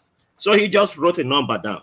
He was doing his NY. They use youth corpers, so he was doing his youth service then, and he made up numbers for some areas. And I agree with we don't know the exact number of Nigerians. People say 200 million is not official, because if you know people in the UN, you know people at World Bank, and I've met people with like credible sources, they don't know the official number of Nigerians. It's an estimate. So I don't see what is offensive, because I've said something like this on other channels that I cannot 100% tell you that there are more Northerners than Nigerians. And we also have porous borders. People underestimate what that does when it comes to counting the people in the country, and because we have politicized our numbers. So you can say southern states, there are more people that live in the south than live in the north. Then when it comes to census, the number of the north will just quadruple over the south. It's something that we need to have an honest discussion about, but because of how we are with the identity politics and with everything that's going on in the country, I don't know if we can ever have a true number. Like, you know, you've been overseas, Mohammed. You drive into like an American town, you see in some small towns, you see the number of people that live in the city, and as soon as a child is born, it is registered immediately. We can do some of these things in Nigeria. It's not like impossible, but do we politicize everything? Yes, and it now becomes something that is not supposed to be. So there's nothing offensive that you said, my brother. I just want people watching to just notice. All right. Dr. Damage, I have a question for Dominic. Okay, Jonaba, ask your question. I'll come to you, Ovia. Jonaba, your question for Dominic. Dr. Dominic, do you believe that the Igbo are marginalized? Yes, I believe Igbos are marginalized. Why? I can give you points. Okay. I feel like this is a very loaded question. So, because I'm online, I'll be very careful. Mm-hmm. There's the physical aspect and there's the psychological aspect. I think I talk about the psychological aspect. You know, wherever you go around in Nigeria. Okay, let me make a quick point. I've seen this here in the States. People say, oh, Igbos like money, blah, blah, blah.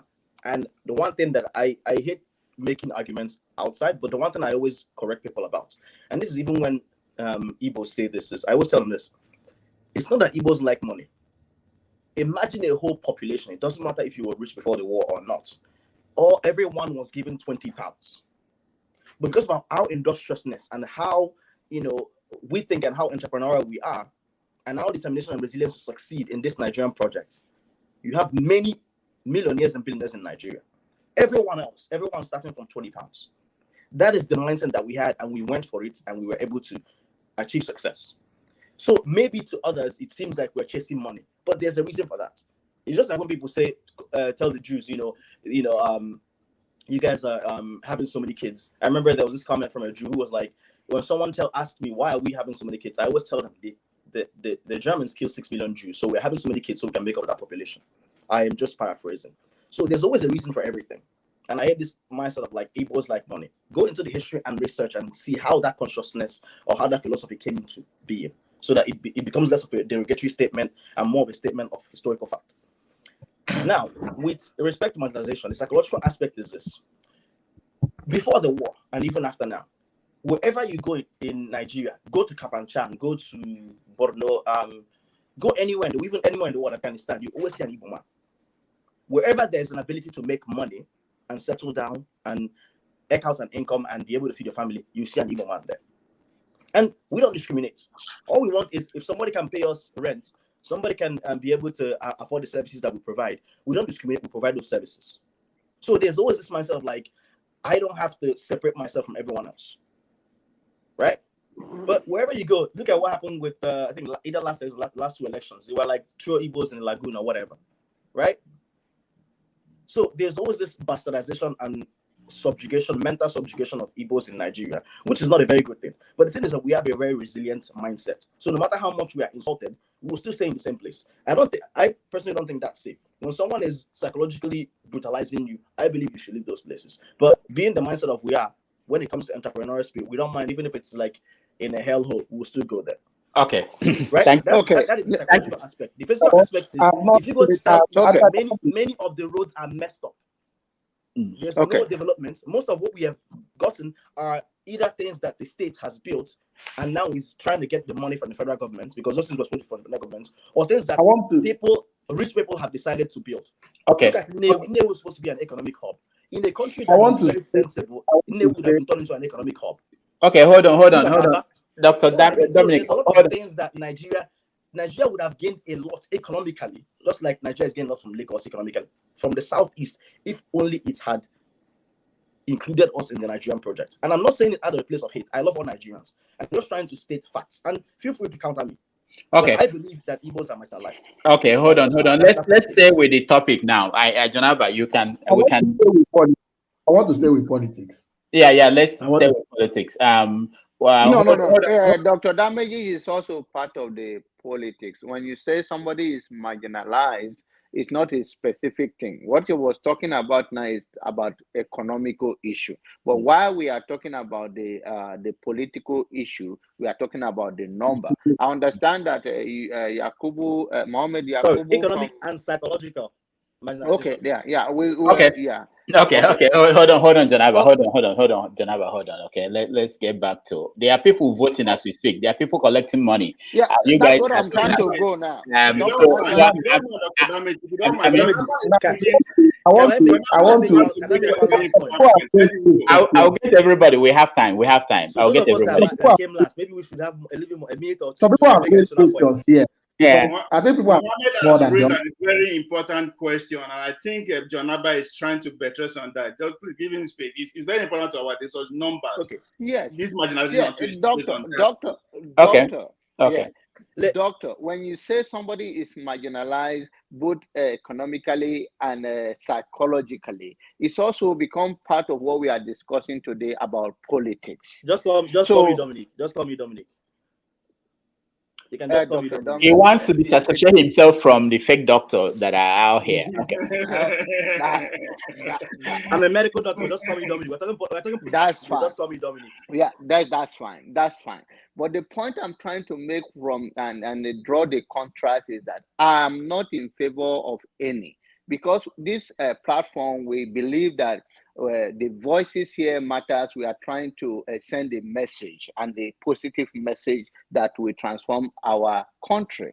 Now, when we say somebody is marginalized, while we have more Igbos in any other part of Nigeria than any other tribe, we cannot use that word marginalized. When you say somebody is marginalized, it's like we are talking about you refused to accept the people or engrafted into the society. I grew up in Medugri, now in Brunei State. Let me use the one Brunei State. And every village that I go, I see Igbo people. And they also have the right to vote. But when you go to the north, to the east, you do not see much of the northern have such ground in the east. Now, the reason I don't know. Whether the Igbo welcome them or they choose not to establish themselves, I don't know. But when it comes to politics, is a game of number. All right.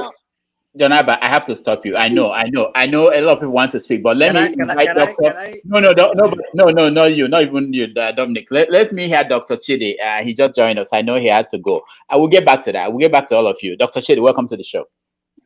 Thank you very, very much. You see, I'm on the roof. I'm actually on site. I just, I won't miss your program, so I just took a break, moved away from the noise, so I can come and talk. Yeah. Please, the last person. I like when people are sincere. You don't know, doctor. You don't know, so we will tell you, and you are totally wrong. They don't measure marginalization by how much you have achieved for yourself. When you divide something in your father's house, you divide it into 4 if you have 4 children. Even if the other child has extra, it's not your business. What they do with it, people say, drop the bone for the dog. Don't care what it is doing with the spirits. I wish I could say it in Igbo. Listen, let me tell you, the reason why you cannot say Igbos are not marginalized just because you see them all over the place. You can't say that. What the doctor gentleman had said before is exactly the reason why they are marginalized. Now, because you say you don't know, I'll tell you.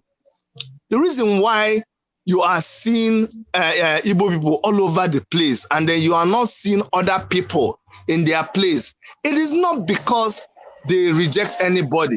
It is not because they do not want you to. It's a free world. It's a free world. So please, I don't like when we keep on paddling that narrative that Igbos are not receptive. Igbos are the most receptive because they are business people. Igbos will lie down on the ground, they will pet you, they will do everything. They are very, very receptive.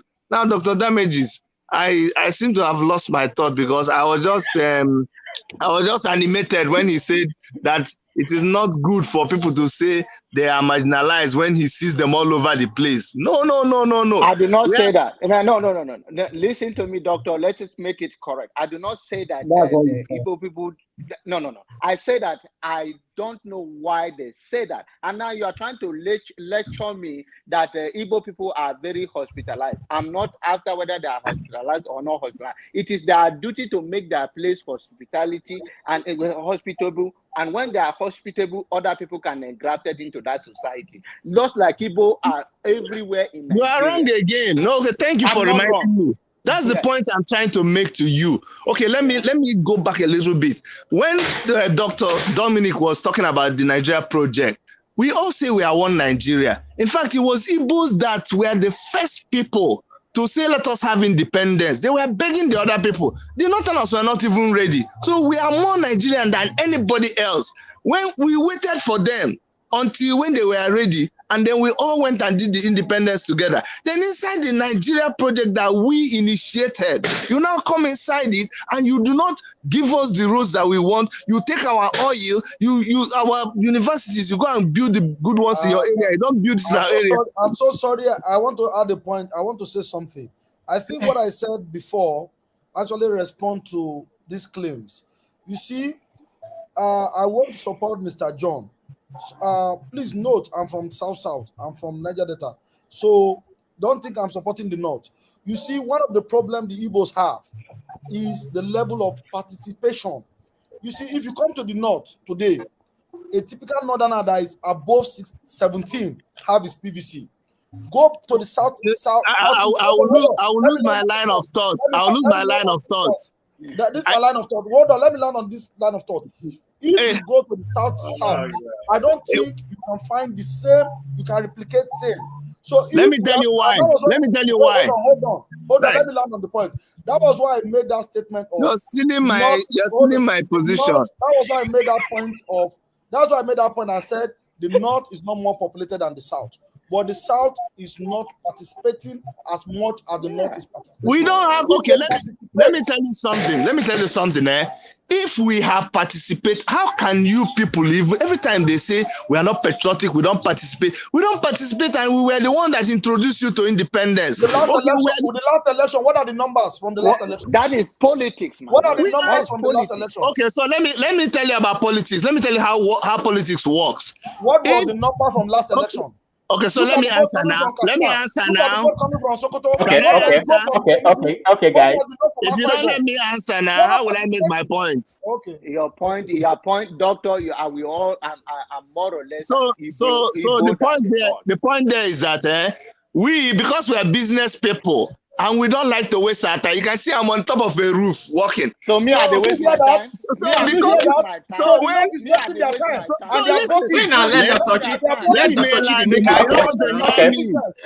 All right, let me take over. Let me take over now. I will mute everybody. Okay, so the reason I'll mute everybody. Go ahead, Doctor. 30 seconds. So the reason why it is not that we are not participating. But the reason we are participating the way we are participating is because we are looking at you people and you are just playing these games. We need to go and attend to our business. Yeah, don't worry. Because we've been playing these games with you people. So when you don't participate, that's it. That's it. Give you a president. Politics. That's it. When you don't participate and illiterate in the North, we vote your president for you. And that is the consequence of what we are facing now. When you have a lagger as a president. How come I can't meet all these people? Okay, Dr. Dominic, welcome to the show. I've muted them. Oh God. Obi said something. Yeah, let me move away from the left. On the left.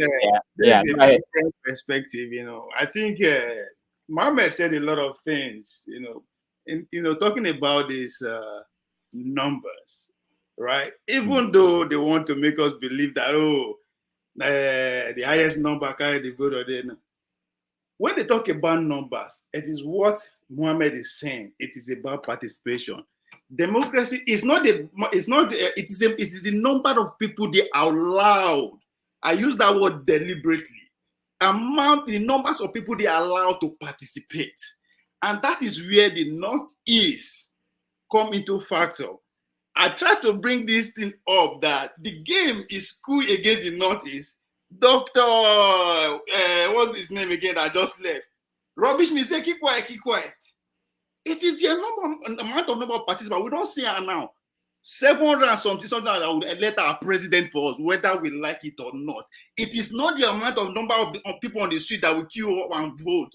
Exactly. It is not by that number. It is the number of participants. Now, when I say the game is against the Saudi from day one, and I will not see that as marginalization because Nigeria was handed over to us on a level playing ground. How come they end up having 5 states, other people are having 7?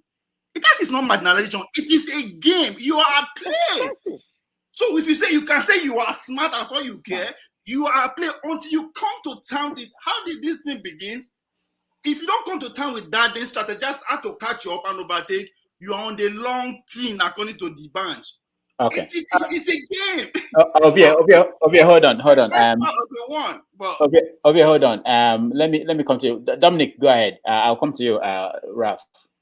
Doctor, Dominic, why do you keep on correctly the same set of people to speak? I'm sorry, Prince. I'll come to you. I'm being marginalized. I want to end this conversation. I'm being marginalized by this one. That's what you're doing. No. I want to see if you can end this. I want to end this track. Marginalize you. Okay. I want to end this track of conversation. Igbo man is the one coordinating the event. He has chosen to marginalize the Southwesterner. Is that what you're trying to do? Balaji, no, Balaji. Okay, let's round this up so that we can go back to Dominic. Say what you got to say, okay? Dominic, you are muted. We can't hear you. Okay, unmute yourself. You are still muted. All right. No, we can't hear you. All right, let's go to Prince. While Dominic figures out what's wrong with Prince. Sorry about that. It's not. I just want to move on to something I think is more important than This is important, but it's not connected to today's program. But go ahead, Prince. Okay, I don't know whether the report I'm getting now about EFCC being at the venue of the convention, but I don't know whether it's confirmed. But I want to comment on some statements. The North, the word North, haven't stayed in the North for a very long time. I don't know why. If you go to the North, if you go to Gombe, Bauchi, the Northeast as a whole, the ethnic minorities there are much. And even if you think of religious politics, most of those ethnic minorities, if you go to Gombe, these Biliri people, all those people, they are not called Hausa people, though, neither are they Fulani. There's no single state in the Northeast that I can say this state belongs to the Fulani people or Hausas. When you talk of this North, please, let's categorize this thing. They're not central. They're just the Benue. These guys are there. They're not going to be smiling when it comes to voting because they have suffered a lot this period. 2019, 2015, it's not the same voting pattern you are going to see. The youth are aware because I noticed something. I noticed that people are trying to downplay the effect of change that could possibly happen. See, APC and PDP are likely to win. But see, don't rule out Kwankwasos. Don't rule out the Obi. When it comes to alignment, anything can happen. It's 6 months. It's 2023 election. Anything can happen. So the issue of this money politics, before we don't talk about delegates. But now we have started talking about delegates. In fact, somebody is telling me that EFCC is on the ground watching people so that in case if they are thumbprinting, they are not going to snap with their phones to show evidence of. So these things are going to change the narrative. Now I want to talk about the third force. There's a third force. That third force, Atahiru Jegas, they were part of Tommy's. They want to adopt Labour Party. And you don't know whether at the end, if one also feels, see, I have interest in next 2 years, I'm from Northeast. The Nigerians might not want to give Northeast a chance again. You don't know whether it's going to align with Obi. Anything will happen, can happen. Okay, thank you. Can you hear me now? Yeah, we can hear you. Yes, I can hear you because I don't want us to focus on discussing on only the APC and the PDP and the factor. In 2015, we do not know that the Buares can defeat an incumbent. It happened like magic. Alignment started coming up. Good We almost told Rochas in Owerri. But now an alignment came up and they won election. Good job. Thank you so much. Hold on, Okija. Hold on, Dominic. Let me go to Bolaji because he has something he wants to say. I don't want to leave him out. Bolaji, go ahead. Starting from what the last speaker said, for me personally, if they ask me like for all the list of candidates that we've seen so far, I would like somebody like Peter Obi to be the Nigeria president, the next person. Hopefully, maybe he can work with Kwankwaso and the likes, and that's the best option that I think we have on the table right now. If we need to be sincere with ourselves. But going back to the issue that was discussed before and all of that, I'll say this clearly, and we should always open to receive feedbacks. Igbos are known to be very good business people in Nigeria, but historically, politically, they've not been playing very good politics that favors them. And you hardly see a strong politician coming from the Southeast that has a national presence. So, which is what is hurting Southeast chances in most national elections. And if you look at that, if you don't have a viable candidate and you're expecting people to come and knock your door, hey, this thing is for you, want to give it to you, it's not possible. They don't give power in politics. You fight for it. So as Southeast being able to produce somebody that is very good, like very strong candidate that can actually win a national election, it's very, very, very, like the number will be very, very limited. Maybe if you have in the history of Nigeria, maybe it's not up to 4. So, which is a big problem. Now, if you say we are business people, we have our business. Please let me make my statement. If you say we have our business, we're doing our business. So if you don't participate and you want people to give it to you, it's a big problem. Even your family also, if you accept your siblings are very fair to you. If you don't participate in family affairs and you're telling them that, okay, whatever you share at home, you have to leave my own on the table. You're just deceiving yourself. You are not being fair to yourself. Even in every business that we do, if you are not there, make input, participate, nobody's going to give you your own fair share. Anywhere in the world. Can I talk now? No, wait. No, Prince, you already spoken. I'm trying to give everybody a chance, so I will come back to you. Let me come back to Dominic. Just everybody, no more than 30 seconds to 1 minute, please, so that we can go around. You can go ahead, Dominic. The point I want to make, I came on this platform because my thinking is not only are we analyzing what's on ground in Nigeria and the politics, we are also trying to proffer our own ideas and philosophy on how things can change and how to educate people politically. I apologize if it seemed there was this tribalistic talk. That was not my intention. My intention was to state. So I apologize. You have rented the Fulanis. Atari has got hold of you. Okay, Dominic's line is not very good. Okay, Okija, welcome to the show. Aha. So I know you've been watching. What do you think? It's been heated here. Yeah, actually, I was trying to enjoy the. My village will kick me out again because I'm going somewhere. So, but anyway, I heard what someone said that decided to come in. First of all, I mean, we cannot stop, discussing all this, ethnic issue in Nigeria because it's part of us. So anybody who's trying to wish it away from politics, it's not going to happen. It's going to reoccur, just like that recurring decimal. So we always have it until we deal with it. Ovie was said something about it's a game. You guys have 5 states. I believe that was what he was saying, that we didn't play the game. I don't understand, why someone would be making such a statement when the person, the military people that did that, they didn't have the consent of the people. They just did what they wanted. They were the umpire. They were everything. How could we have played the game to get more states? I just don't understand it. Sometimes people, you blame the victim.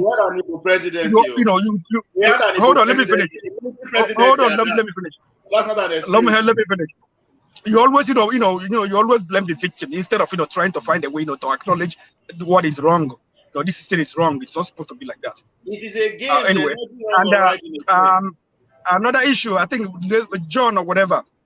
Is it John that once said that about he doesn't know about if other people they live in Igbo land?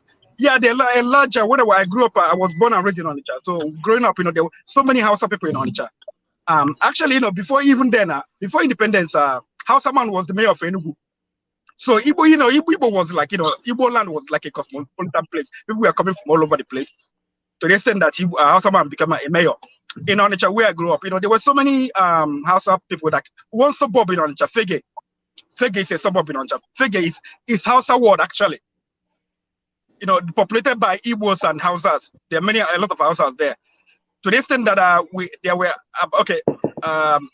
1, 2, 3, about 3 primary schools on 3 primary schools in Fege, where like Northern Wards, like Lupe. We have Lupe Primary School. We have Agai Primary School. We have Fege Community, Primary School. So those were Hausa names. They in one street in particular, Kija Street and the surrounding. They lived all over there. In some, going to the main Onitsha, around Kano Street, Sokoto Street, and so many other places. They lived there. There are so many of them. So they went, they were doing so many other businesses. I grew up. I went to school with some Hausa guys. That they spoke Igbo very well. So I don't understand, why somebody should be asking this question. This thing, you people have been able to ask the correct question, travel all over Nigeria, or even if you don't travel Nigeria, try to find out about other people. Dominic was saying something about marginalization. I went to UNIZIC, and this experience, I had some people that came. One Yoruba girl, actually, we were talking, because she was. We went to the same church at school. So he was like, when he was analyzing the whole thing, he came. He said the first time he was coming from the Niger Bridge, he saw all the all the 3-story, 4-story building on. So he said that they were like she was like government, they are trying here. So he didn't know they didn't just build all those things. He should thought that government did all those things. Somebody who people are talking about marginalization. Almost every community in Igbo land bought wire, bought pole for electricity, dug borehole for themselves. Every community in Igbo land, pole. My father spent so much money. The community spends so much money, buying pole, dealing with transformer. But northern states, they give those things to them free. And they don't even need it. They don't even use it. Last time we checked, Jonathan was president for 6 years. You talk about schools, communities build schools. Oh, that's why when you talk about for the school I mentioned, Fege community build that school. Every community in Anambra State I know, in Imo State, everywhere, they build their community schools, no government assistance. So what are people talking about marginalization? These are issues we have to deal with, before we can think of restructuring and fixing Nigeria. You have to understand that there are some issues we have. I mean, some other people are not marginalized too, but we have to acknowledge the one we know. Okay, thank you, Okija. Prince Namdik, I'm coming back to you. I know that there are a lot of people who want to speak. Go ahead. That is, just make it, because I gave Okija more than 1 minute because that's the first time he's speaking. But to you, Prince Namdik, go ahead. No, I just want to say just one thing about the Southeast and the reason why there is these voters, they don't vote, they just believe they don't participate. The truth is that there is more evils outside the Southeast than in the Southeast because they are business people and possibly there are no seaports in the Southeast. So it does not make sense for a Southeasterner to come and reside in the Southeast. You have to go close to Lagos where you can possibly clear your goods very fast. The environment since after losing the war, because I will not use there is no victor, there is no far wish. The environment after losing the war have not been conducive for an Igbo man. Everything I will say is a combined conspiracy to ensure that an Igbo man never becomes president. I can't shy away from that. I will always tell you, both the constitution, both the creation of state, there is nothing that is conducive for an Igbo man. So an Igbo man have been striving, have been trying to survive. That is why all Nigerians can say you like money, you like this. There's no Igbo man that can be president if the whole Nigeria do not support the Igbo man. That's the truth. It's not by participation. In 1999, when Obasanjo became president, it was supposed to be Ekwueme. Ekwueme was the founding member. Shagari was there to support him. Shagari have already made plans. The Barangidas and the rest came with money. And they ensured that Obasanjo won election. So what is it? What is this Igbo man and participation? Because there is this mindset, an Igbo man do not participate. But an Igbo man votes in Kanu. Before Tinubu wins election, he goes to consult Igbo leaders to ensure that they vote for his candidate to win. So, and you say they don't have votes. Is their votes only in the Southeast? They have the second highest vote in Kanu. The second highest vote, even in Gombe, where I was residing. There's an Igbo community in Gombe. If you come there, they come there to lobby them to vote. And whenever they vote, there is always a change. So please, let's not downplay. The South vote cannot be more than an Igbo vote. Igbo is a majority tribe. Okay. All right. Thank you so much. I know, Ovie, let me come to you. There are some people that I lost. Oh, Basil. Okay, go ahead. Ovie, come in. Go ahead. On the third fourth factor, and Peter Obi. Hello, Anna. There's only one fact. There's only one force on the third force. I mean, there's only one force, and that is NNPP, led by Ponkoso and Pat Otomi as the vice president on that ticket. Yeah, on Peter Obi, there's one major reason that he can never be on a major political party ticket. One, and there's a correlation between campaign money and electability. And Peter Obi has exposed himself in that regard. He wouldn't have picked up that presidential ticket. And now, if you cannot raise money, there's a reason why you cannot raise money to fight. Nobody wants to support you. You don't necessarily have to have the billions saved, but you should be able to have the ability to command those billions your way, to able to go. I mean, if it have stayed in the fight and finished second, people will not say, oh, that means men they behind her. But dropping out, he has no. That's why Konkoso will never take it beside him. He has no electoral value. I'm sorry to say, people that are screaming Obi, Obi, Obi, now people are online. All those people where they say match for that, how many of them are registered PVC holder? He don't go MPP. If you will see what is going to happen, that guy will get more than 5,000 votes or 10,000. Okay. So let me know, and that goes to what Prince is trying to say. When we say by participation, I went ahead and said the game has been screwed against them. How are Igbo man go take emerge as a major political vibe bearer? Prove it to me. That's where the money comes in. What does the money do to buy delegates, to buy people that will push that fight? They don't have that weight. It's been screwed against them. So I don't want to use the word marginalization because it's a game. You can cry from now till tomorrow. Your cry will continue if you don't sit down and put your hearts together and go into this war and bargain. Nobody's going to give you power. All right. Okay. Youth are not in factor come 2023. They're not in factor. So they shout for anybody. They're not going to see their votes. All right. It's an elite game. Thank you, Obi. I want to go to Ikenna, but still I'm going to come to you. But Ikenna, I know you've been trying to say something. Go ahead. Thank you very much, Rudolph.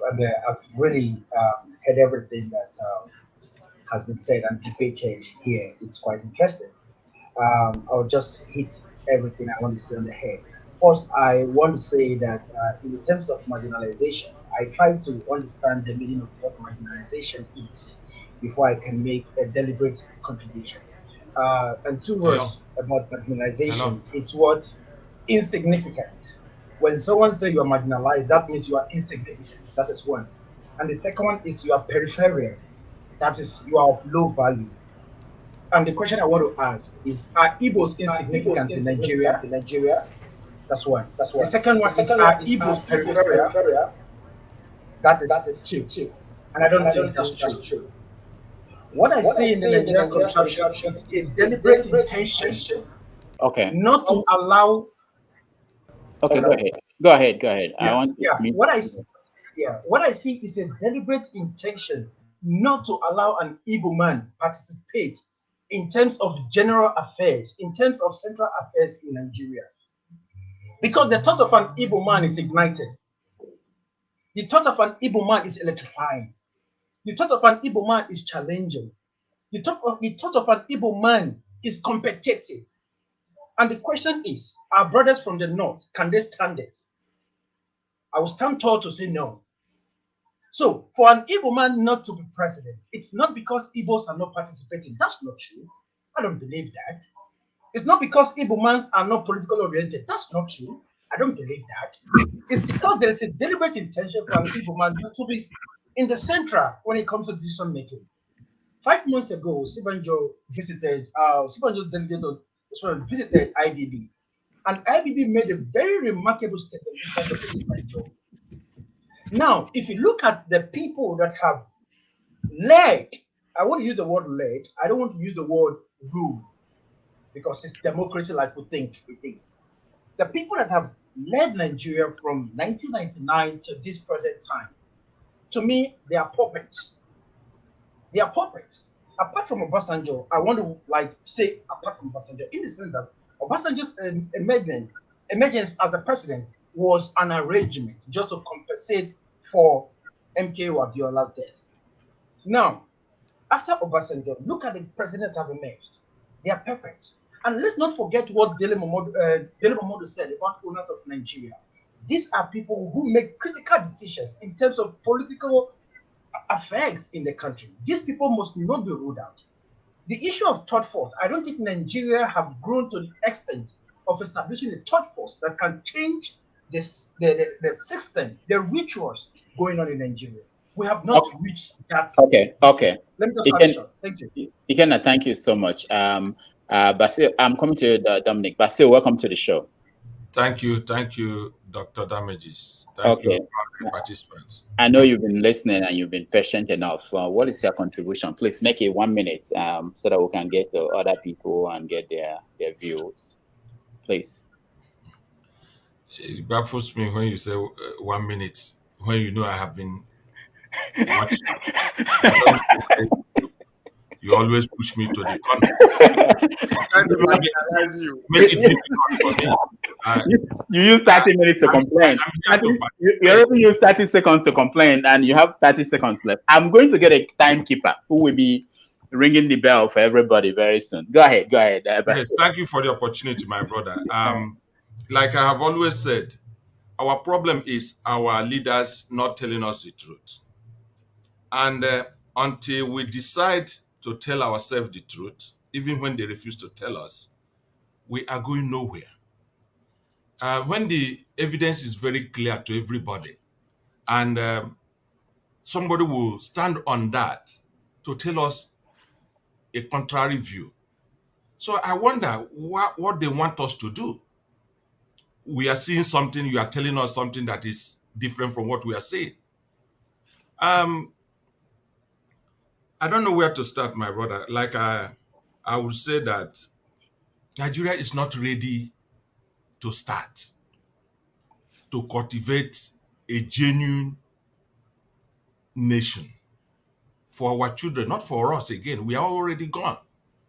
For our children. And it is also so pathetic that even the young ones, those who are coming immediately after us, believe that people like us who have seen the difference, where things does not work and where things work, we call upon their attention to listen to us. They think we are trying to take food away from their mouth.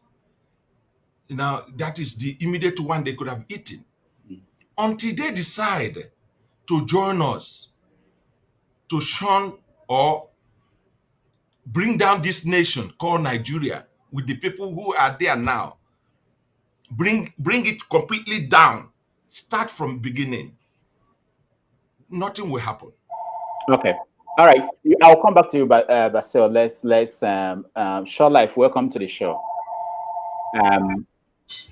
Yeah, good evening, Dr. Damages. Yeah, nice to see you. But I'm not yet coming to you. I just want to welcome you. Dominic, Okay. I know you've been trying to speak and your line is not good. I'm sorry. I had to switch to my laptop. My teacher will keep chasing me. I don't know what's going on.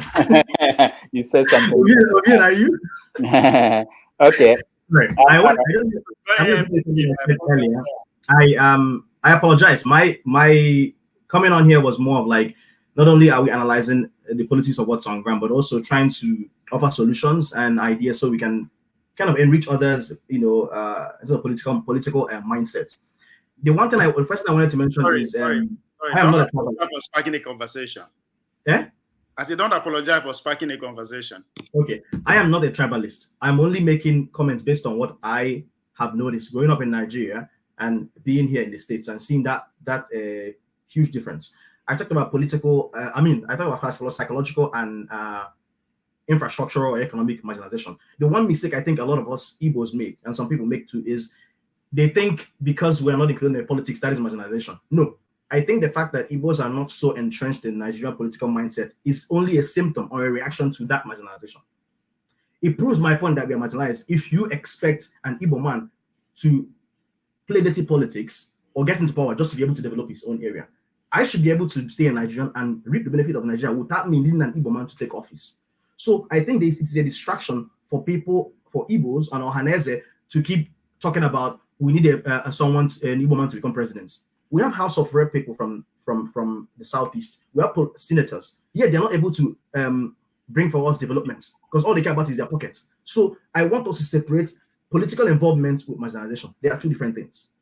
And I quite frankly think if we Igbos are serious in a country that makes sense, Nigeria doesn't make sense to me, in a country that makes sense, we should not be mixing up the arguments by talking about we want an Igbo president. It's a distraction. Okay, so if the Igbo president, how does that solve the marginalization that we've been having for many years, right? So I hope my point is clear. I was not here to cause any rank or anything like that. I was only here to spark up a conversation. So I don't know if that addresses some of the comments or things that you were talking about. Yeah. That, if I may respond to that, Doctor. Okay, personally, for me, like I do tell people, I'm not I don't have any ethnic as my favorite or as enemy. And Igbo people as nice people, I have them as friends. I have Northerners. I live in the north. I've never lived in the east before. But mine is, we have bad people everywhere in Nigeria, I believe represented. Politics, like you said, what you said is correct, but maybe when we need to discuss it more. You can't do business successfully without political interference. Even let's take Nigeria out of the picture. Come to UX. To do business successfully, at some point you need politics that is going to help you to survive. Look at the history of Tesla. It was nearly going down the drain. Politics or government help him to come back alive. Starlink and all of that. So you need to you can't just say you want to do business, we won't do politics. And a lot of other things I was saying here, like as we were talking about this, we shouldn't contribute to the problem of Nigeria. We shouldn't try to re-echo what the politicians are just saying over there. Let's analyze what is on ground. Who's likely to win the election? That's one part. Two, let's try to chart a good path for this country. This country shouldn't crash. The way it is right now is just like Titanic. As people are having fun, the ship is sinking. Thank you. Thank you so much, Abolaji. I agree with you that thank you, Bolaji. The ship is sinking. Short Life, welcome to the show. Can you unmute yourself and tell us where you're joining us from? Okay, Dr. Damages, Your Excellency. I'm wishing from one part of Europe here. Europe, okay, good. Unknown destination. You don't want to tell us the destination. which part, my guy? So good so far. People have spoke very well. Different opinion. There's no doubt we all have different views about situation on Nigeria. But I want to quickly respond to, I think, the brother, Dr. Dominic, something like that, who said Nigeria does not even need Igbo to be president, something like that. Please, sir, with due respect, for us to be fair to each other, where justice will reign properly, Igbo need to be president. For once, I might have a problem with the idea of the same people coming up again and again and again. I might have something against that particular mindset. But for the fact that we don't have any responsible person among the ones that are coming up, yes, I might say Igbo can just relax. Then we have somebody who is capable, who is competent, who have vision, who love the country and love the people. That is where I can now come in. But for the fact say Igbo not supposed to be president, I lie, Igbo supposed to be president. If we want to go to that part, then we shouldn't have let the North to be ruling, the Yoruba be ruling. I'm a Yoruba guy, but I will never support Yoruba to become president in this particular time. I prefer the East to become president. When they have run their own, even though it's not good, then we can now start talking about central competency, like someone who is good from anywhere, from any angle. You understand? Now, talking about the aspirants that are on board now, I know PDP primary is going on now. We don't know who is coming. Who, at the end of the day, even though it's one of them that come up, it's still the same thing. Bear of the same feather. No difference between all of them. Wake up with broom, sleep with umbrella. What is the difference? It depends on whether it's raining or whether you need to clean your house, which one. But okay, thank you so much, Short Life. Ralph. Okay, Dominic, you respond.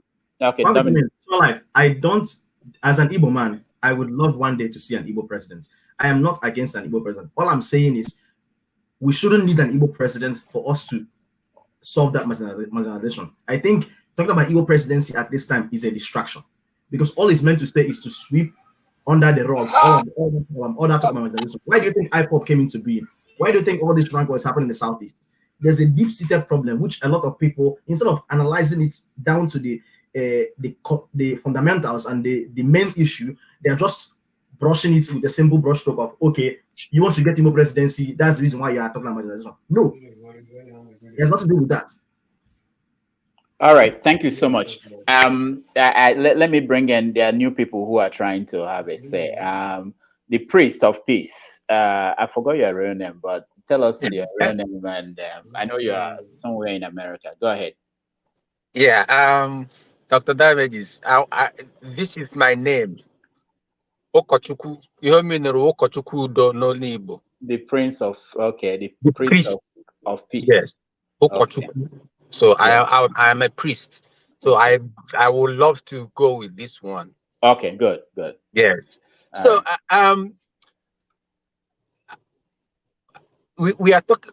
I believe the topic is about this Peter Obi stuff, right? It started with the primaries, but we ended up with Peter Obi stuff. And yeah, just go ahead. Any comments you have? Okay. Yeah. This is my take. I love what Peter Obi believes in. I support what he supports or what he stands for. But my fear is the things and those people that are against what he stands for is what I am afraid. We are looking at the Fulani oligarchy and the hegemony that has bled Nigeria up to this point. If Peter Obi must do well, everybody will support him. But what are the fundamental things? What are the fundamentals that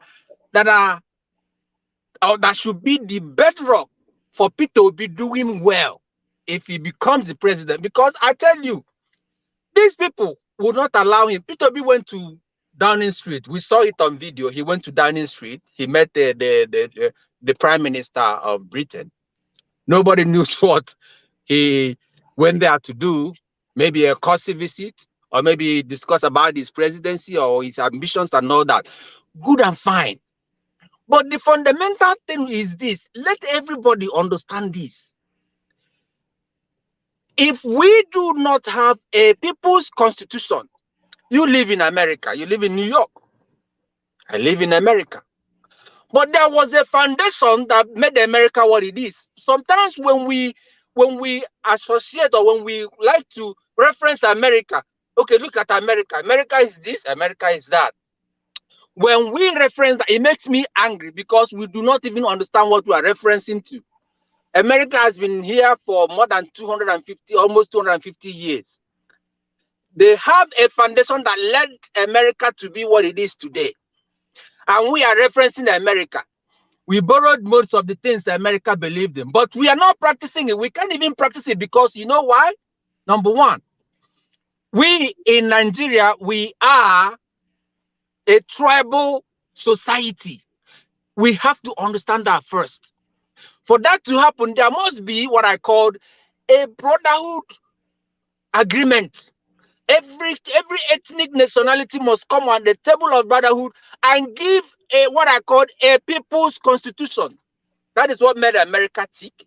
That is what made America what it is. If we do not have that, listen, whether Downing Street supports Peter Obi or not, if the people, because the power depends on the people, is erased on the people. If the people do not stand to say, let us have a constitution, suspend this election, let's have a constitution that will usher in a better person who believes in quotes, Nigeria. Because what we have had already made Nigeria irredeemable. I said it on Injanja Media TV, was it last year, when we are talking about Obadiah Mailafia, may his soul rest in peace. We are talking about how are we going to do this. And I was in Nigeria. I was looking to even contact him. You know what happened? 2 days to that, I heard he died. Mysteriously, he just went. Do you think, or do we think, does Nigerians think that they will allow Peter Obi to come and take over the hegemony, the oligarchy, with the constitution that is giving them a life, which is their lifeblood? That constitution is their lifeblood. So we shouldn't be talking about election. We should be talking about people's constitution that will bring somebody like Peter Obi to flourish. If that is not done, my brother, let's keep and watch. We are praying that he will stay alive for us. All Because right. these people are capable of doing anything. All right. Let's keep praying. And that is my take for now. Thank you so much. I'll always come on this platform to say my view and what I believe that will, if Nigeria will be one, this has to be done. We will sit at the table of brotherhood and say, what are the things that will give us a people's constitution that will bring somebody like Peter Obi who will serve Nigeria or every ethnic nationality selflessly. God bless you all. Thank you. All right. Thank you so much, Priest of Prince, Priest of Peace. Yes.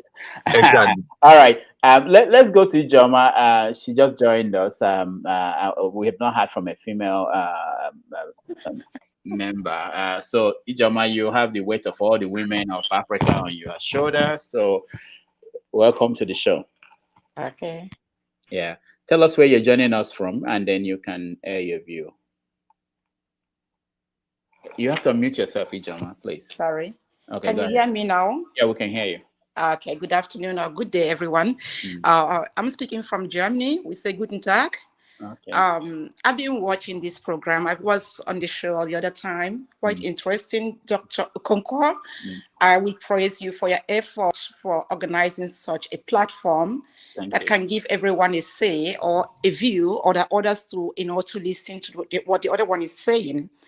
I really appreciate it. But I have listened quite a lot to what everyone is saying. The gentleman on the show. All I can say is, if we can start, if every one of us, as the last speaker said, the ethnic problem in Nigeria is something, my own opinion, I'm just like a suggestion person, is something to be like a reconciliation form. I mean, a lot of people have spoken. I don't know much about all these stories, what's going on. I mean, what's really the whole problem.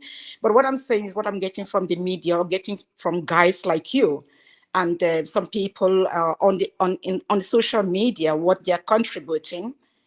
If you look at it very well, someone mentioned about America, what's going on down there with the problem, the racial problem. I think the problem in Nigeria is the ethnic problem. And a lot of people have said it. The Igbos are saying, the this are saying, and whatever.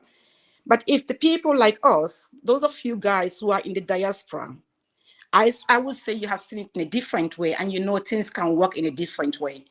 If we can start to make a platform like Mr. Okonkwo has made an effort to bring such a powerful platform to give us the opportunity, or we call it in German, Möglichkeit, that means a forum to express our views. Why don't we preach to unite? When I hear this word, I'm sorry, no one should get on me or be angry with me. When I hear this word, Nigeria has a very big problem. That's for sure for everyone.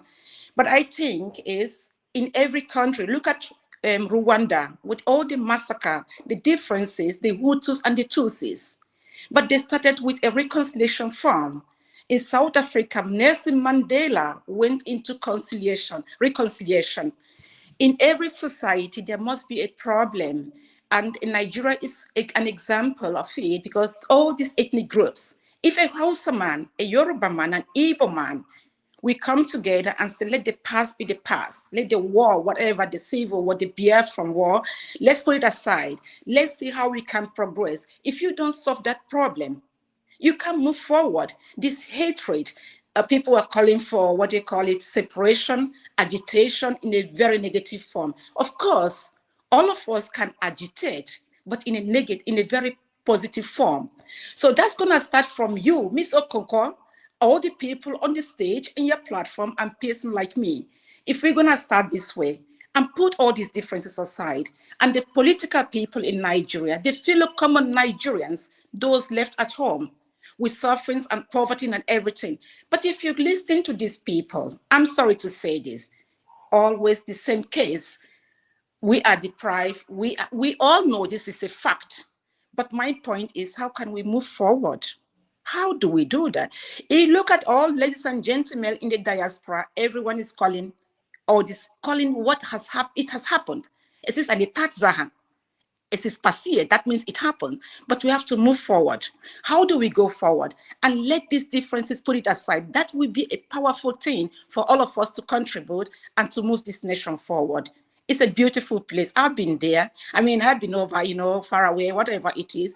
And I'm sorry, I don't want anyone to get on me. I'm just like saying, how do we move forward? And it can be from you. It can be from Mr. Okonkwo. It can be from me. And we can move something. We can do something. Thank you very much. All right. Thank you. Thank you so much, Ijoma. Come and move with NMPP. Obi is inviting you to Okay, Obi. Okay, thank you. Can I say something? Yeah, go ahead. Say something? Go ahead, the priest of peace. Ijoma, thank you so much. You made mention of Rwanda. I have a lot of friends. When I was doing my theological thesis, one of my professors was from Rwanda, Professor Yirimana. He fled Rwanda during the war with his family, 5 children.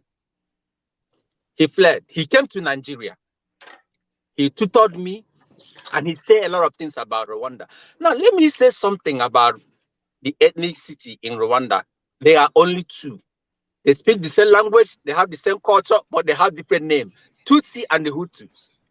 Now, you see, Nigeria is so peculiar that we don't need to associate or reference any other country with Nigerian ethnicity. We have Igbos, Yoruba, Fulani, Hausa. These people are different in their own way. Their culture, their feeding, everything is different. Well, when you look at the Rwandans, I have a lot of friends of them. Many of them, I worked with them. They are friends with me. Even one of them, I am godfather to one of his kids. What am I saying? We should stop referencing every other people, every other country. Let us look inward and see what is those things. What are the cultures of every ethnic nationalities? How can we rectify it? How do we rectify it? Okay. By looking at all the ethnic nationalities. What I always say is that people's constitution is the only mandate that will give us that ratification. And when we say this is people's constitution, nothing will stop it, nothing will take it away from us. It will empower us. And those wicked and sadistic men that call themselves politicians will run out. They will have no place again in our politics. Thank you, the priest. Ijoma, respond. 30 seconds, please. Mike. Mike, unmute yourself, Ijoma. Unmute yourself, Ijoma. Okay, I cannot respond to you. You made a very good point. There's no doubt about it. What you said about Rwanda, absolutely correct. But you said it's only 2 ethnicity, the Hutus and the Tutsis. Good. You are saying in Nigeria is the 3, Hausa, Yoruba, and Igbos. Yes, but I'm not going to say that what you said is wrong. Absolutely correct. But my suggestion is, even if we have 3, 4 ethnic groups, my own appeal, my appeal, and all of us is, how can we make it possible? Why don't we let the past be the past and move on? That's my wrong. All right, thank you so much. Let me add a quick comment, if you don't mind. Yeah, okay. Dominic, go ahead. We are rounding up now, so Dominic, go ahead. Ijoma, I love what you've said. I think every Nigerian, deep in their heart, just wants to be able to eat, be able to walk, do whatever they want to do, and feed their family. At the baseline, every Igbo man, Hausa man, Yoruba, Nupe, Tiv, you name it. That's what we want in Nigeria. The issue that we have is all those issues that we have are still rearing their head up because it is the same political class that was then, even those times we were in the military, that are still here now. All they simply did is took off the army uniform and put on an abada. That is the problem that we have. And so the only way those elites can hold on to power is by generating the same things that divide us. They will generate ethnicity issue, they will generate religious, all kinds of things. Guess what? Most of what we are talking about here, when in terms of analyzing the politics, are the way that they want us to analyze it. So they bring up the conversation and bring up those topics and keep hammering it in our head through doing interviews in the TV channels. And guess what we want to do? Instead of us creating our own conversation on how we want things to to go. We're only reacting to how the talking points that they put out there. Think about it. Everything that we talked about today, the only a few things were things that we actually generated out of our own mindset. Most of what we're talking about analyzing are the way they want us to think. So how can we remove ourselves from that, from that cycle that these people are constantly putting us through? It's like a washing machine. How do you take us out of it? Everything you said is fine. We had the Uputa panel. Almost 25, bro. We had confab by Jonathan. All those things didn't yield any issue. For example, to tell you how horrible it is, in confab, they decided to break Southeast into more states. How is that going to solve any issue? I personally think we should actually be reconstituting some of these states into very functional political entities and governmental entities. We don't need more states. So instead of them solving the fundamental issue, all they're doing is just reacting and creating more problems. Okay. Let me say 30 seconds before I leave. I I'm have about a to question leave. on you. I have a question on you, Mr. Concord. Okay. You wrote a very lovely book. It's like a little book called This America Serve. I got his book from Amazon, quite interesting. I sent you a message, you didn't reply, and this is your book. You should talk about this book more. I think this crisis going on in Nigeria. If you look at your book, this little book, it takes maybe it took me 3-4 hours, to round it up. It's a typical of mental health issue. Back to the problem in Nigeria, after the Civil War, what I was told, because I was born after the Civil War, I don't know much, and left country. I was through Google and through books, getting a lot, and like you guys now, analyzing the whole problem in Nigeria. That's why I joined this group, to get more knowledge, which is very good. But I will advise you, Mr. Kokor, first of all, to change your name, Mr. Damages. You're not Mr. Damage. Rather, I call you a very positive-minded person. That's number one. My own suggestions to you, but you can keep Mr. Damage, which I found when I saw it, I said, what, Mr. Damage? It was quite, in German, Schrecken, that means pull me back. But when I get to know about it, a little bit about you, I said, oh, what was a lovely person with a good mind, has good initiatives to put something very positive, number one. And your book, you should talk about that book more, analyze it. It gives a lot of enlightenment. It's on all the political people as well, because I think they're all having a mental problem. It's not the issue today, but that's what is happening in that part of the world. And secondly, mental problem as well. Also, some of the people in the diaspora is a big problem. To speak about it, I mean, Dr. Dominic, he doesn't want to be a totally doctor, but I'm sorry for your title. I know also because I don't want to say what I'm doing professionally. It's not what we're talking about. I know where you're heading to. But this particular issue of mental problem, there's so many people after the Civil War, that massive war in the Biafran time, that, terrorize their children and the folks down there. It has not been, what you call therapy, talk about, or really find a way to rehabilitate these people. And this is what is bringing enormous hatred, enormous disunity. I can understand what Dominic, I'm not going to call your title, I'm sorry for that. Dominic, you said very clear point. A lot is going on in that country. But as I said, Mr. Okonkwo, think about your book because it gives a lot of insight what is going on with people in the diaspora in Nigeria. Everyone is suffering a mental problem. I'm sorry to use that word, everyone, not everyone, but majority. And that is why there's disunity in that country. And that is why there is also this behavior. And behavior, you ask yourself, is schizophrenia.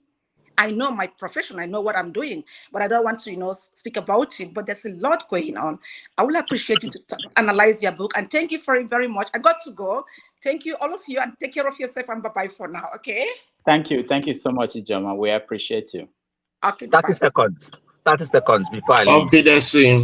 Who is living in 30 seconds? Priest. Yeah. Okay, 30 seconds. Yes. All right. So everything in Nigeria, every normality has turned to abnormality, and people love abnormalities in Nigeria.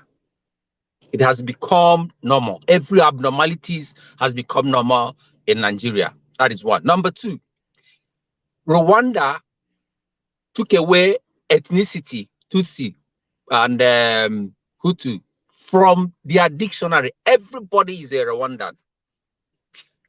Could that happen in Nigeria? Absolutely. But how is another question.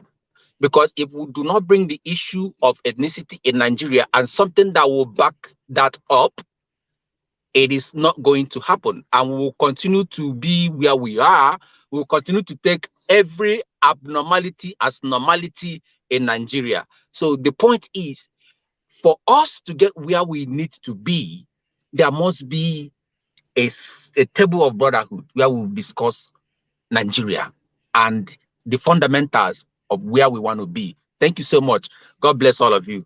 Thank you so much. All right, thank you, Priest. All right, so we're rounding up now. So what we're going to do is we go around. I know some people just joined us. We go around while you tell us what's keeping you up at night. If you have something to add, you can add to that. But let me start with Ovie has something to say. Ovie, go ahead. What is keeping you up at night? No, Yeah, you can round up what your thoughts on what we've been talking about. I looked at the news right now. Apart from the EFCC being at the convention place, there are some incidents that are happening across the country as we speak. I know a lot of people are saying that we should stop talking about this, that we are helping to support an illegal election and things like that. But I always tell people that you can think of on multiple levels. Even if you don't support what's going on, the election is still going on. There's nothing you can do about that. That you are somewhere in Europe or in America saying that this is nonsense doesn't mean that the people who are spending 75 million or 50 million to buy votes are not doing what they are doing. Okay. Ovie, you want to say something? I think it baffles me when they say we should start talking about that. After God, now politicians. This is a fact. You know, if we serve God well, if the politician did not put a policy that enable you to carry down your service every day. That's what people don't understand. Me and you there, America today, because of politicians, because of their own policies. And these policies are not done because of their incompetency. No, they are deliberate. It's a game. So we don't say how we go to change our day. The only way to change it is when we get involved. If 90% is too much, 60% of Nigerians are political conscious. Trust me, how much they want to ban all of us. It's easy to buy the 770 delegate. How much be dollar to naira? That's easy. That's money. But let the delegate be up to like 1 million. Let's see who's going to buy it. They will try. So we can complain and all that if we don't get involved in the process. We don't have to get involved by contesting or whatever. No. Try to educate your neighbor, your friend. Tell them this. You don't have no choice. There's no way you can go to church successfully without the politician making it possible. The same thing goes to Muslim, anything at all. So, and it's a deliberate attempt for them to make us to hate the process. And let me point out that the children of these politicians, they're all running for office. If it's that bad, if it's that terrible, why are they going to the next generation? Why we are staying away? You know, even Abacha's son. Yeah, that's just what time. It is because they are few. It's a club. We feel complain. When I say Nigeria divided, no, Nigerians are poorer. Nigeria they divided. Wicked they go everywhere for north. Atiku they go everywhere. Campaign is going on well. No, people are just poorer, and the only way, because they know we can direct that anger to them, so they have to able to channel it to somewhere. Okay. They control the media, so we talk about what they want us to. Not that we want to talk about it, but we have no choice. They control everything. All right. They don't control this. They don't control this. So that's why we're happy we have it. At least they don't control this. As far as I know, let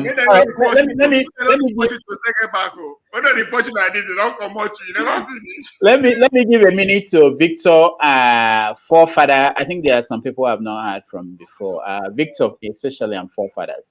Victor, welcome to the show. Thank you, Dr. Damages. I know you've been. Yeah, Ovi, I greet you. So sorry. I know you from the other side. Yeah. So, Victor, I think you've been here before, but just in case, for those who do not know, where are you joining us from? Okay, I'm joining from Nigeria. Where in Nigeria? In Lagos. Okay. Lagos. Okay. Go ahead. Nigeria. Okay, go ahead. We pay special attention to people from Nigeria because all these people are abroad and they are just running their mouths. You know. There's this very important thing that. See, when we give people in Nigeria opportunity to speak, we remember that they are in Nigeria because village people be that. Okay, Victor is frozen somewhere. All right. Doctor damages, you are damaging his network. Forefathers, welcome to the show. Yeah, thanks for having me. Yeah, it's been an interesting conversation. I think Dominic, brought the topic up.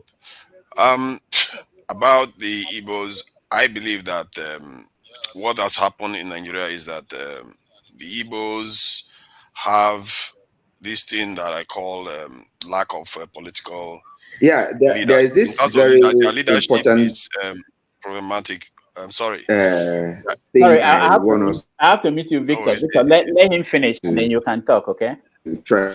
Yeah, I'm trying not to come across as offensive.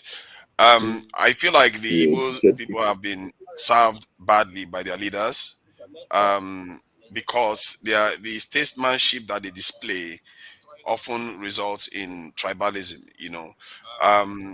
Part of it is this thing I see within the Igbo culture, and partly, if you want to call it Igbo, South Igbo, partly.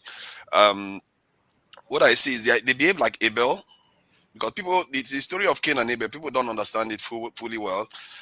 They just assume that because Abel was all good and everything and gave all the best stuff to God, and that is the end of it.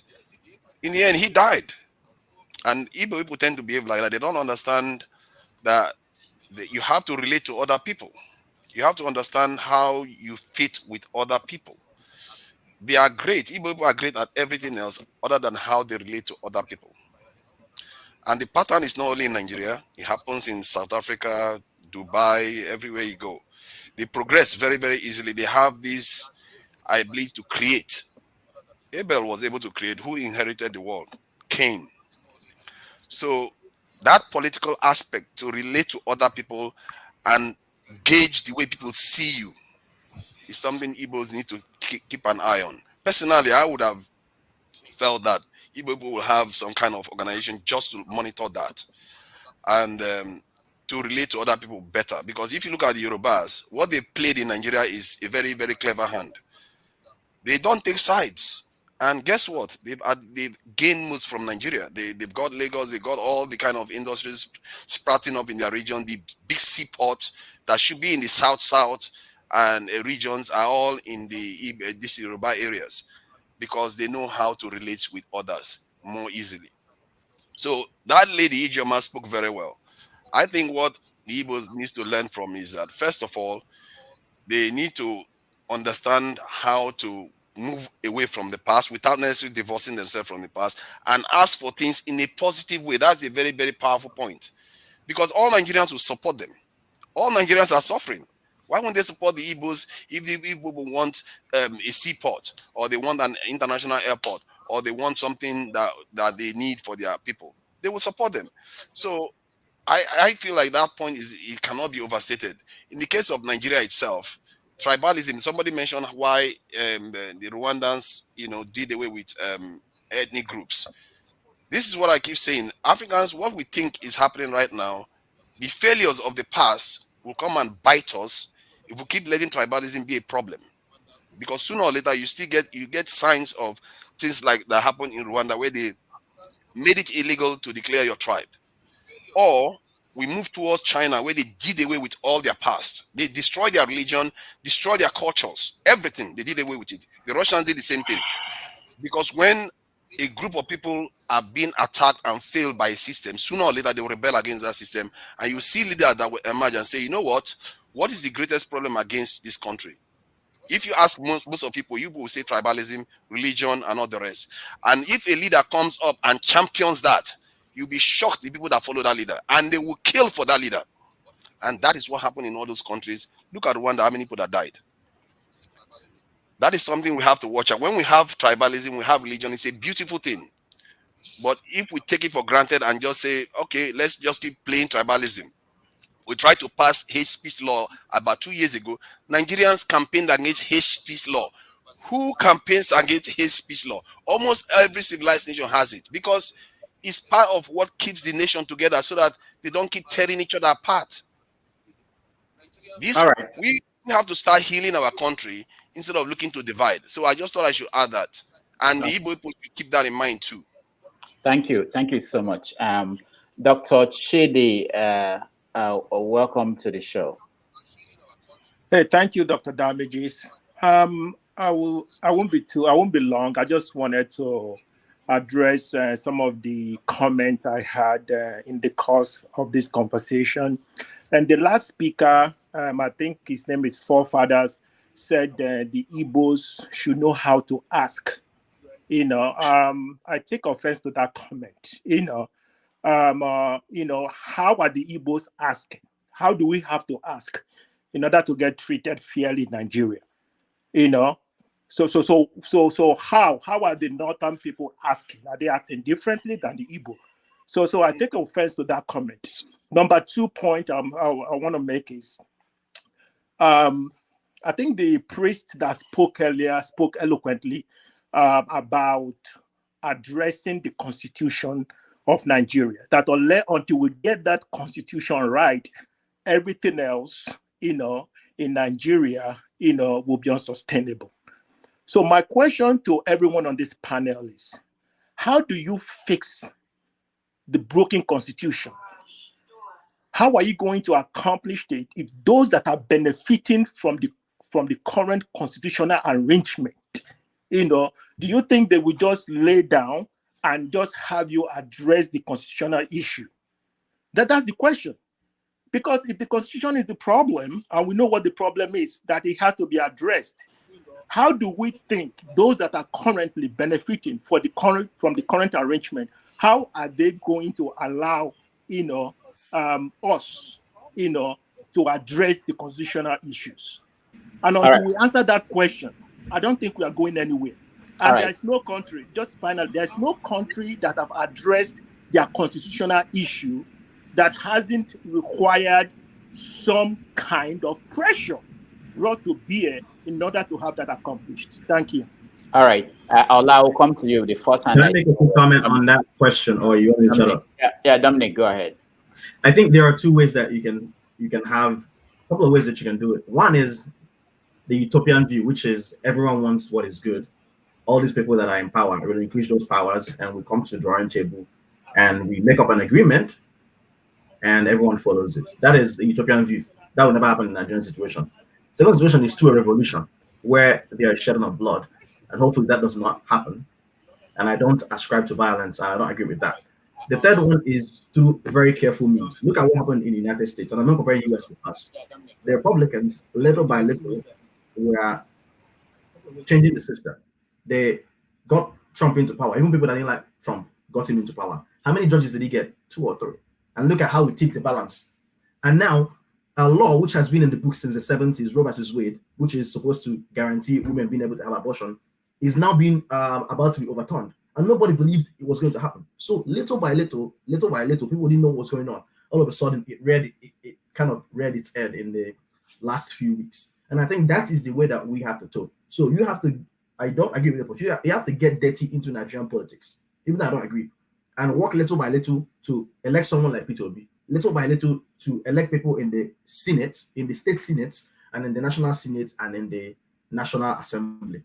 So that at the end of the day, after a couple of years, you gain people who have that political mindset of let us restructure Nigeria. Because the current people that we have, they are not going to agree to any constitutional change. Look at confab.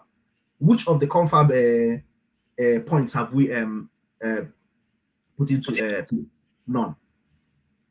All right, thank you so much. Ola, can I just respond to what he said about how you ask for these things? I think, like what he said, you can ask for specifics. You want a seaport, you want stuff.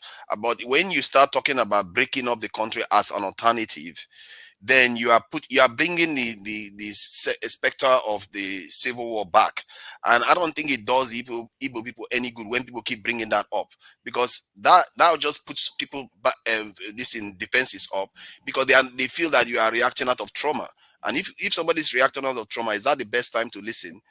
You find it hard to listen to them. You see what I mean? So, but what I'm saying is, how about the Boko Haram and the ISWAP that want Islamic State in the north? How are they asking in the north? So you can't just. I agree with your point, but they are being killed. Yeah, that's what I'm saying. So you can't just color the whole southeast, or with that comment that we need to ask. Doctor, can I talk?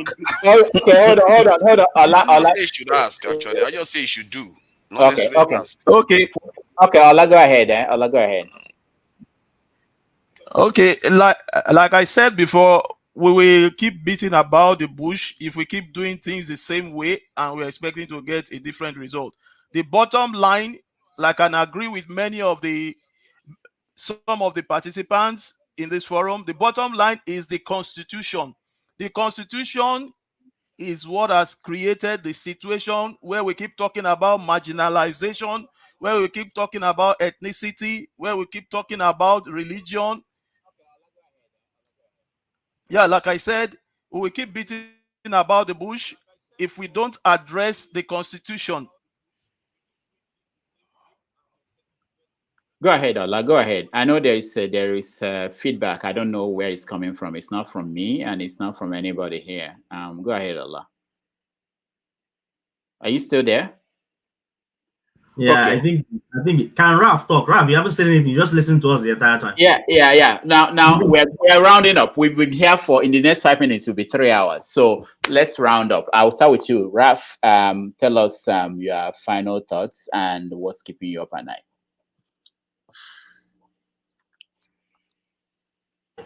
Let me go first. Oh, okay.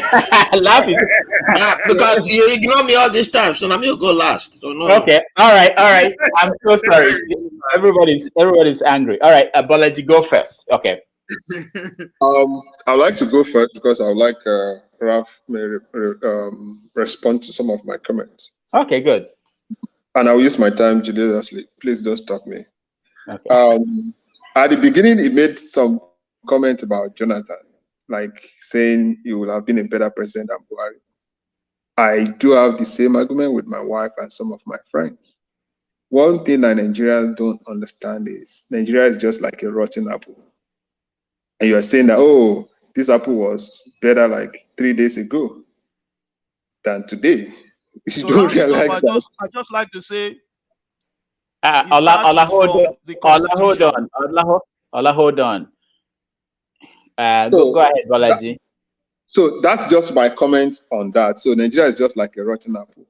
So today is going to be worse than yesterday. So that's just the problem there. I don't see Jonathan like. Even I will be crying if somebody like Jonathan becomes my local government chairman. So also Buhari.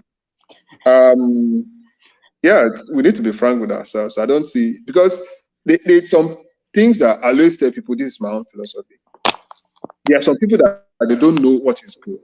There's difference between knowing what is good and being able to do what is good. For somebody like Buhari, Jonathan, I can't blame them that they are not doing good because I don't see them as an individual that can actually say that.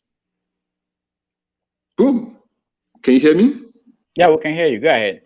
So I can't blame them that they are not doing good because as individual, I don't see them like they actually understand how to govern, not to talk of being able to deliver good things. Second part of it is I think we are overflogging the issue of Nigeria constitution too much. And politicians are using that one to actually negotiate with us, say it's constitution, it's constitution. These are just bad individuals. The constitution is not as bad as they are actually pretending. I'll give you as an example. We have the history that, what's it called? Indonesia came to Nigeria to collect palm oil seeds from Nigeria. We collected from Osun State. So what stopped Osun State from export? Is it Nigeria constitution that is stopping Osun State government from exporting palm oil today? Why are these states not viable? Is it Nigeria constitution that tell them not to actually do something? Is it Nigeria constitution that is saying them that they should be sharing money all around? That we have criminals all around there? And my own problem is this, if that's the only way out that we're thinking. Are you saying if they call for constitutional review or reform or restructuring or whatever today, me and you will not be on that table? It's still going to be these same criminals that will represent us. So we are now saying that the thieves should restructure the country for us again, give us a better constitution. I think the only option that I see that is viable, that is peaceful, is the option suggested by Dr. Dominic, that when you have a good leader there, things will start tending to the right direction. And every system comes with its own strength and weakness, just like every other option in life. That's disadvantage of democracy. When you give, it's just like any good car. If you give a good car to a bad driver, it's going to crash the car. It's not the problem of the car, it's the problem of the driver. If you have a good driver, you won't even know that the car has any problem. So that's just the problem of Nigeria, the way I see. If you have a good leader, things will start changing drastically. Nigeria doesn't have like a very complex problem. We don't have MP problem like we do say in computer science. It's not an MP problem. They are very simple problems that just individual can just come and change things. Though it's going to be difficult, but I believe it's doable. It's very, very doable. Thank you so much. Hey, spoiler, doctor. Somebody just stepped down for Atiku. If you want to know that. Oh, who did? Can you? Ayatudin. That doesn't count. That doesn't count. What do you mean? Somebody to step down from Wike. Oh, okay. Who stepped down? Who stepped down from Wike? The American doctor, what is his name? Anekwe or what? I didn't know he was running. Those people are just making contribution for their own political gain. They need to step down from the beginning. Not how those people are back. I didn't know that those ones are running. All right. Short life.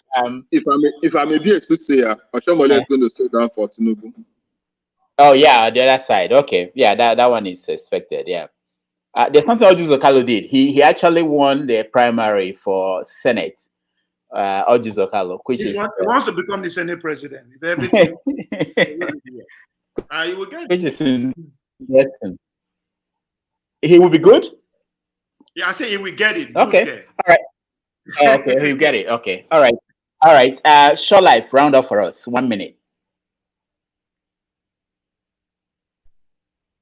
Okay. You have to. Yeah. Thank you, Dr. Damages. Thank you, brothers. Just to round up, many people have spoken already, but me, I want to say to Dr. Dominic, please, it's true that we need a good leader, but me, I'm not seeing Peter Obi as a good leader. I'm not seeing Peter Obi as a good leader. Peter Obi na 1+1. He na them. So, in fact, Peter Obi might even was past Buhari. Because he go be like Osibanjo, where he get certificate, where he no fit do anything. He go be like Jonathan, where he get PhD, where no you not do anything at the end of the day. So he go worst. But at the end of the day, I still advocate for somebody who love Nigeria, who love the country, who have passion for the country, which is no other person than Showere. Now, Showere, me I stand for, and I advocate for him. I'm telling you, only Showere can address that constitution. That constitution we are talking about. Thank you. Showere can do it. I know that for sure. Thank you, Short Life. Thank you so much. Let me come to you, Ola. Round up for us, 30 seconds. You have to unmute yourself, Ola. Okay. Thank you very much for the opportunity again. I agree absolutely 100% with the last speaker, Short Life, that it is only Showore Omoyele of the AAC party that can deliver a good constitution that will produce subsequent good leaders for Nigeria, that will ensure that true federalism is executed in Nigeria and elections begin to count. And not only that, true leaders will continue to emerge and Nigeria will become great. Without addressing the constitutional issue, I'm sorry, we are only going around a vicious cycle that will produce nothing but misery for us. Whether we believe it or not, that's what the situation has been, and that's what it will remain until we are able to take the bull by the horn. Why do you think Ayo Adebanjo said that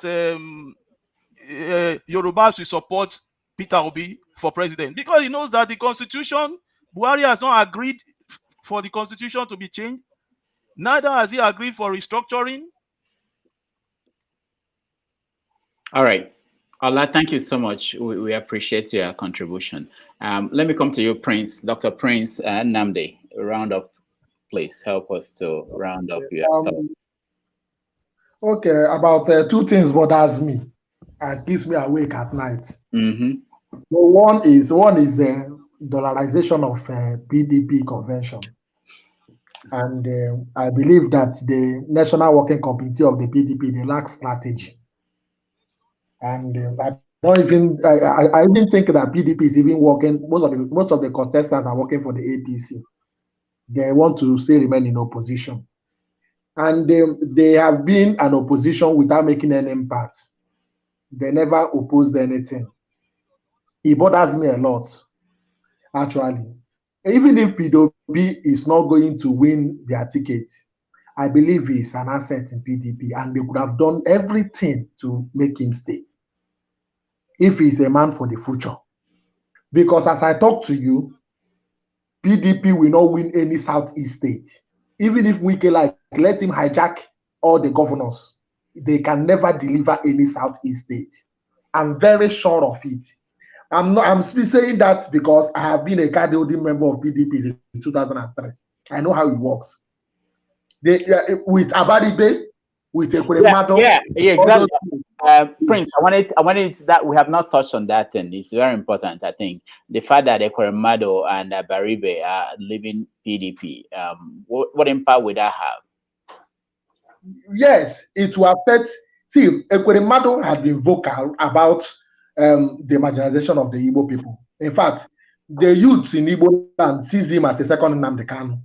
Whether you like it or not, they are not going to. They take him as a politician. There is another man speaking for the Igbos in the Senate, and is the only opposition.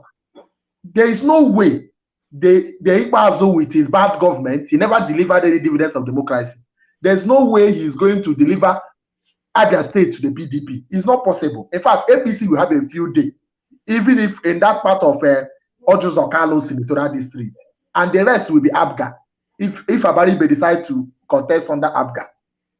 Ekweremadu, yes, the zoning formula affects Ekweremadu. Yes, but he's still a stakeholder. You cannot rule him out. You will do everything possible to make sure you get either he gets a ticket for governorship or you give him the senatorial ticket to come back. Try to negotiate with him. PDP allowing people to leave the way they're allowing Peter Obi to leave. You will justify the reason why Peter Obi left PDP today after these primaries. Do you think Peter Obi can compete with what is happening today? He cannot compete. Do you know how many governors that are with Wike? Almost all the governors, both Otom, all of them are with Wike. The governors want to control whatever happens in PDP. And I don't think Atiku can stand that. If he wins, it's a miracle. To me, it's a miracle. The second thing that bothers me too is Peter Obi factor. The Peter Obi factor, Nigerians, we don't want change. See, we don't want real change. Nobody is saying that Peter Obi is going to win the election now. But see, Peter Obi can start a revolution. That revolution you want show where to start. Peter Obi can start it now. In fact, I can show you there's a video of youths in Abuja, close to 1,000. They gathered in a place, registering, they are registering for PVC just because of Peter Obi. He can start something. If you say Labour Party, there's no structure. It's human being that is structure. What is structure is human being. I participated in the election. It's human beings. If there is no human being, there will be no structure. What I'm saying is that we should think about the money that people that are being spent in political parties is very difficult. It's very bad for our governance in Nigeria. And secondly, if there is Peter Obi, let's try and support someone. He might not win, but he will make an impact. The next election, there will be a viable opposition, but PDP is not a viable opposition. That's my point. All right, thank you. Before we continue with the what keeps you up at night, I want to play a video of what I think might happen to some of these political parties after this primary. Just a 30-second video. Just stand by. Let's see. Okay.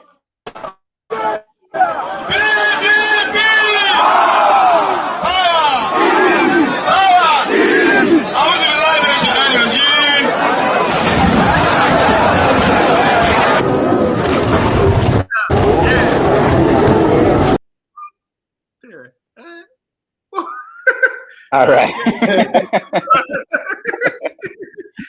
As soon as the video came up, I knew what was coming. Nice one, doctor. When did it happen? When did it happen? All right, Obi. When did it happen? It was long ago, not recently, but it's still going to happen, right? That's now, an end. What That do you will think put about an end to Nigeria's problem. If that happens, that will put an end to Nigeria's problem. From top to bottom. From top to bottom.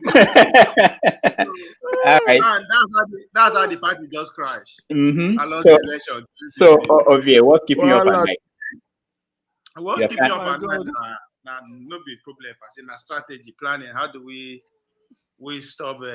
We make a move to solve at least an inch problem, and I think I am very closer to the solution. The new Nigerian party, NNPP. Now, because Dr. Dominic says a lot of things that I quite agree with. Now, little by little, yeah, the politics is dangerous, but we have to get involved. This is an opportunity. Now, please show us the video again. Show us the video. I will. Go ahead, Obi, finish. Now, again, now people will change the system. Now it will change whether constitution, whatever. Look at it. We are having Konkoso and Patotomi. Let's take and compare them now with possibly of Wike, what's his name? Atiku and Wike on the same ticket. Because I believe that might likely what's going to happen. Ticket will be the vice to Atiku. Then I will bias here, which is Amechi on the other side. And somebody quite agreed that PDP is not a viable opponent. That open to what I've been saying, that is going to be a three-way election. There's going to be an round of election. And again, if we want to give Obi all the credit that people have been giving him, and he decides to go to Labour's Party, where Lagos Party is strong with they and Southwest. So he's going to share that vote to whoever PDP give, whether Amechi or APC give, whether Amechi or Tinubu. Now we now leave it where I was contented with Mohammed, the popularity of Edadi Atiku with Tambawa, but let's say Tambawa is on his ticket. The popularity of Atiku and Konkoso in the north. That is not something that we want to go into. So strongly, we are going to have NNPP coming as a third party. Now looking at Patotomi, because it's a very odd combination. I know that. What's his name? Konkoso is a bona fide politician, but again, look at his exploit in education. His exploit in education is felt all over the world, among Nigerians that live all over the world, by his movement, Konkoso. Now we now have a renowned economist, give and take, in Patotomi on that same ticket. Just that will usher in new people, not necessarily that will change you or whatever, but it will bring new people that with time, if you are lucky enough, we have those new people who don't have the same belief and ideology that these politicians are pushing. Again, to disappointed, the last speaker talking about money. Our system of politics is not in a vacuum. We follow people that have 450 years of experience. Go back and study how Americans start. One of the greatest presidents so far the American has ever produced. Lincoln na third party continent. It was the first Republican president. One Republican party was formed in 1853 or 1854, right about, and he won the presidency in 1860. It was a third party. It was a new party that was just coming through the process. And how did it happen? They actually went ahead and take the running mate to him, the name of Johnson from the other party, the one with 39%. So it is possible. Come 2023, it is not going to be PDP and APC as is you. As time goes on, everything will fall in place. Just as Mr. Okonkwo said, by the end of today or this week, PDP will not remain the same again. Where is I understand that what's his name? Aberebe Ajon Abga. Yeah. Where is Modu going to? Yes. The last speaker gave me a lot of credit, yes, and I cannot dispose him down at political heavyweight. Of course, the rotation in the states, work against him. So all these people that are dropping out, where do you think they are going? They are coming to that third force, which is going to be the only third force. And God can bless APC, give unto the southern, and that is where the identity politics that we'll be talking about is coming. Because if they run up falling between, let's say, Konkoso and Amechi or Tinubu, we all know the result. All right. So, All right. Thank you so so much. I invite everybody, join the new Nigerian party. We are going somewhere. All right. Thank you. Dominic, you are coming to lead your state as a medical director. We will bring you back. All right, Dr. Chidi, what's keeping you up at night? Yeah. So what's keeping me up at night is I don't think Nigeria will. I think if we go through the election in 2023, number one, it will be a very chaotic election, okay, and that we may come out on the other side of that election more divided and more unstable than we went into the election. Okay, and I know Ovio is excited about NNPP.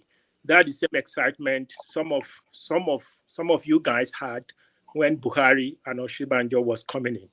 And then I had the analysis about Oshibanjo. You know, he's a professor, he's a lawyer, he's well educated, and all this stuff. So I'm seeing the same narrative is now beginning to form.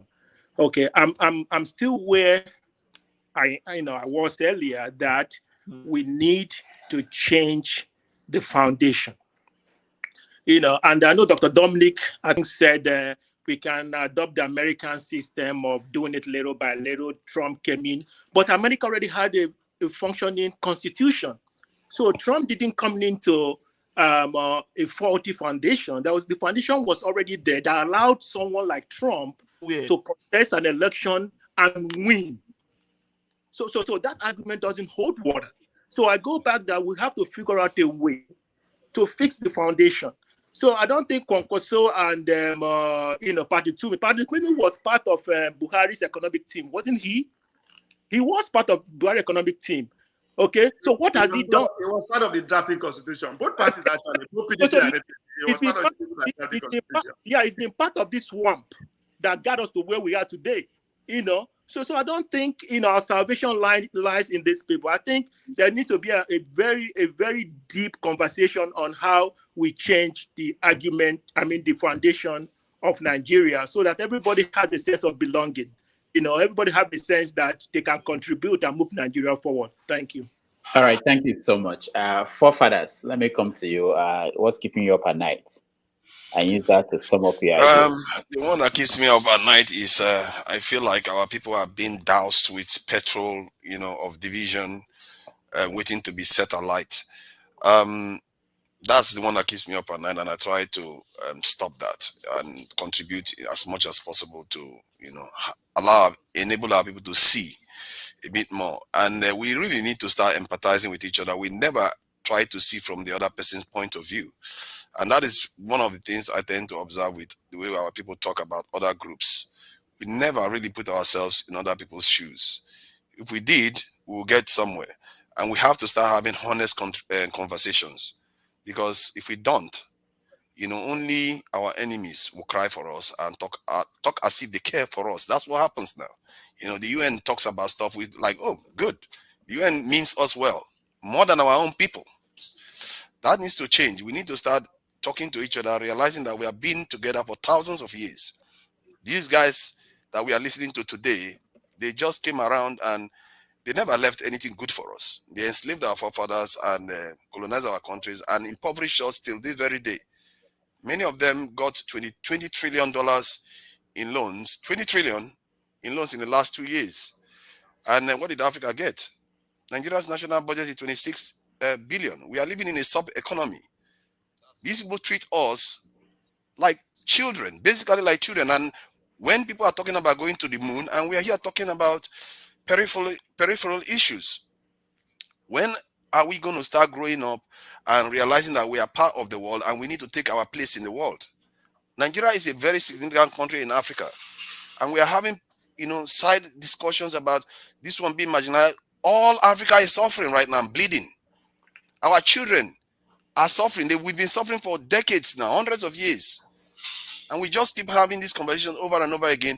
We need to start leaning forward and demanding change on the ground. And the kind of change we want to start seeing on the ground is we start asking for things that are going to bring the people together. We start asking for security. We start asking for proper transparency. Those are the kind of things that change stuff. You can have constitution here and there.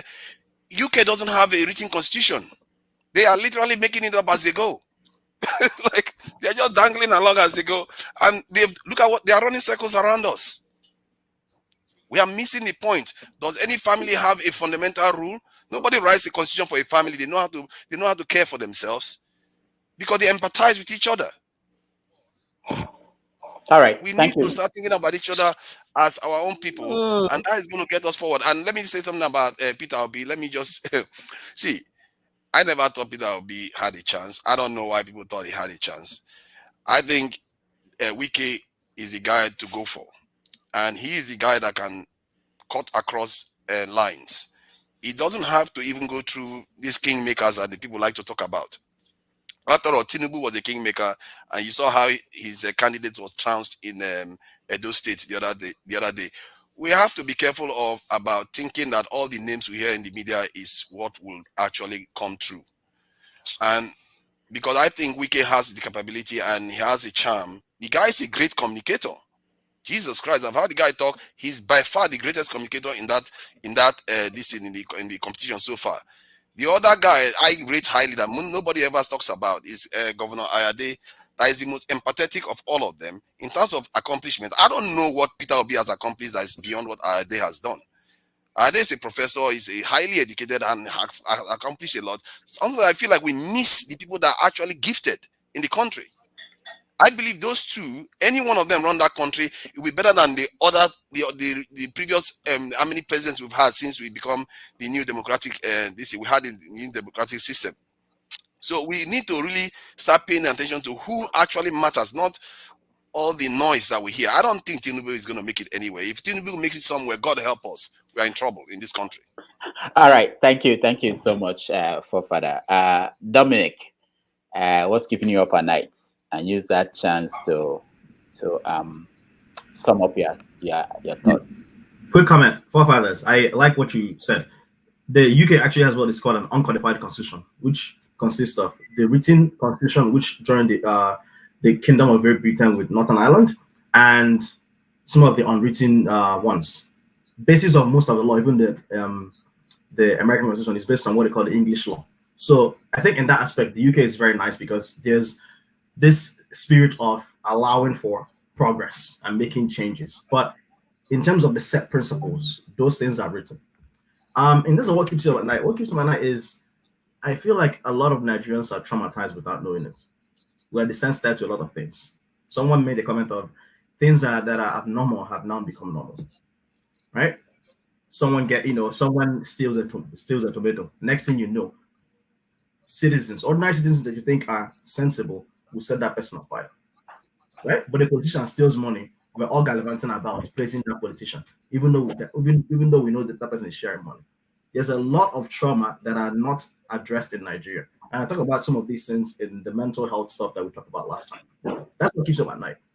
Another thing that keeps me up at night is whenever I get a text from someone in Nigeria, it's either they're gonna ask me to send them money, or next thing they tell me is so and so person has died because what? They had a heart attack or they collapsed. The medical system is in shambles. Nothing is helpful. People are telling me, are you going to come back to Nigeria to practice? Why would I come back to Nigeria to practice in a place that is inhospitable? Okay, if I end up having the means, maybe say in 10 years' time and I build a hospital in Nigeria, how am I going to have electricity to run it? How am I going to be able to operate the machines? Right? How are the poor people going to be able to afford me being able to do surgery or things like that? So there's a lot that is at stake. But I think the big thing that keeps up at night is the trauma that every Nigerian faces. That is why people end up going back to the same horrible people, because they've been traumatized and they've been subjugated to thinking that those people are the only way to success. The last thing I'm going to say is this. I keep a very open mind. When I first came into this show this morning, I didn't think Peter Obi was the kind of person that should lead Nigeria.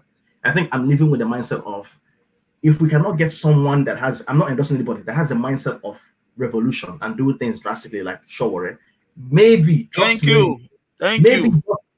based on the Nigerian politics of currently, we can manage somebody like Peter Obi.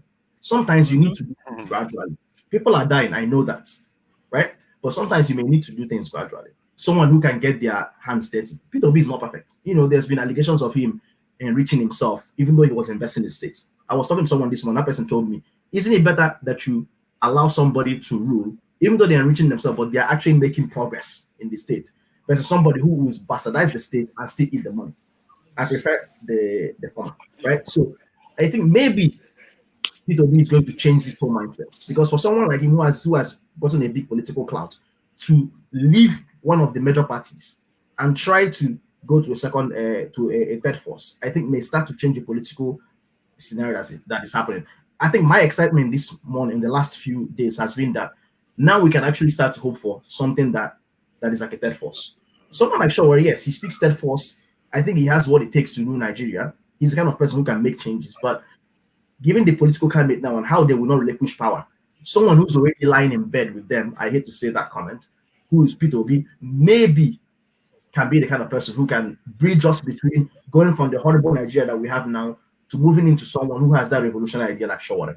Again, I am not endorsing Peter Obi, neither am I against Shawari. I'm only coming with an open mind from all I've learned from all of you guys. All right. I think that you should be going to the country. Don't look at till you have everything ready in the country, because somebody has to build the country. And I feel that some of the best minds overseas in Nigeria stay overseas and talk about Nigeria. You need to get involved, because I know a doctor that died. I know a doctor that died. Imagine this man in Enugu. He brought machines, right? He brought imaging machines. Brought it to Enugu. I can't remember which hospital he brought it in. Came, performed surgeries. Can you believe this guy died of heart attack? This thing that killed him, he would have been able to have some treatment with the same machine that he brought. But guess what? None of those machines, all those machines were still in plastic bags. Nobody set them up, no electricity. It's very ironic. You bring in machines that would help, people that have attack and things of that sort, and you die of the same thing. See, the people that build that country you are in, their men died in droves to build that country. What are our men doing? We keep thinking that going back to our country to build is something that we should leave for other people to do. I think we should start changing that mentality. You have to put whatever work you do overseas, because you're building a machine that is grinding your people down. That's what you're doing. You need to transfer that technology back to your country and build. Whatever happens along the way, so be it. Men are dying every day. Everybody will die. We are all going to die. You have to live a purposeful life in this life. You can't say, oh, because that guy died, I shouldn't go. Life has to have a purpose. I don't like talking about the personal things that I do, but part of what I do here in Washington, D.C. is I'm part of a sickle cell disease group, and we do studies in Ghana and Nigeria and see how we can improve some of the treatment regimens. Part of what I do is I do research on, I'm a medical doctor, but I also do research with my group on traditional medicine and how we can harness some of those traditional medicines to help people, because people already use traditional medicine to help with sickle cell pain. So I am doing the little that I can by having some free adverts and research exchange. See, I did say the hospital. It's very important work that he needs to do, because I think all of us need to be doing the same thing. I'm not doing advert. I didn't say the hospital I work in. I only said I'm in Washington, D.C. But I'm doing the little that I can, because I see that there are professors there and physicians there who actually are interested in studying sickle cell and how we can help our patients. I have family members who died of sickle cell. My best friend back when I was in secondary school in Nigeria, in Onitsha, he has sickle cell. So I am doing the little that I can to help in terms of the treatment. Because when we get good advances here, we exchange ideas. You must pay for this, so you must pay. So I can talk to the other doctor and say, okay, you are using this thing to treat this patient. What if we use this medication to treat this patient? What if we try this traditional medicine? Maybe it's working for this particular person. So at least we are doing the little that we can, right? I may not be able to come back and be the hospital, but I'm still having some educational exchange that I'm trying to use to help people back home. So if you are doing that, why would you say if you are doing that, why would you be saying things that would discourage people from going over to this, by saying that somebody died there when they went, and there's no light and all those things? We have to be careful about our words. Words matter. When you discourage people from going there, that matters. Okay. All right. It's not discouraging. It's not discouraging. Exactly. But let's know the security. It's not discouraging anybody. Yeah. It's not discouraging anybody. I know Nigerians that go and build houses in Ghana. I know Nigerians that go and build houses in Ghana because they feel like their countries are not safe.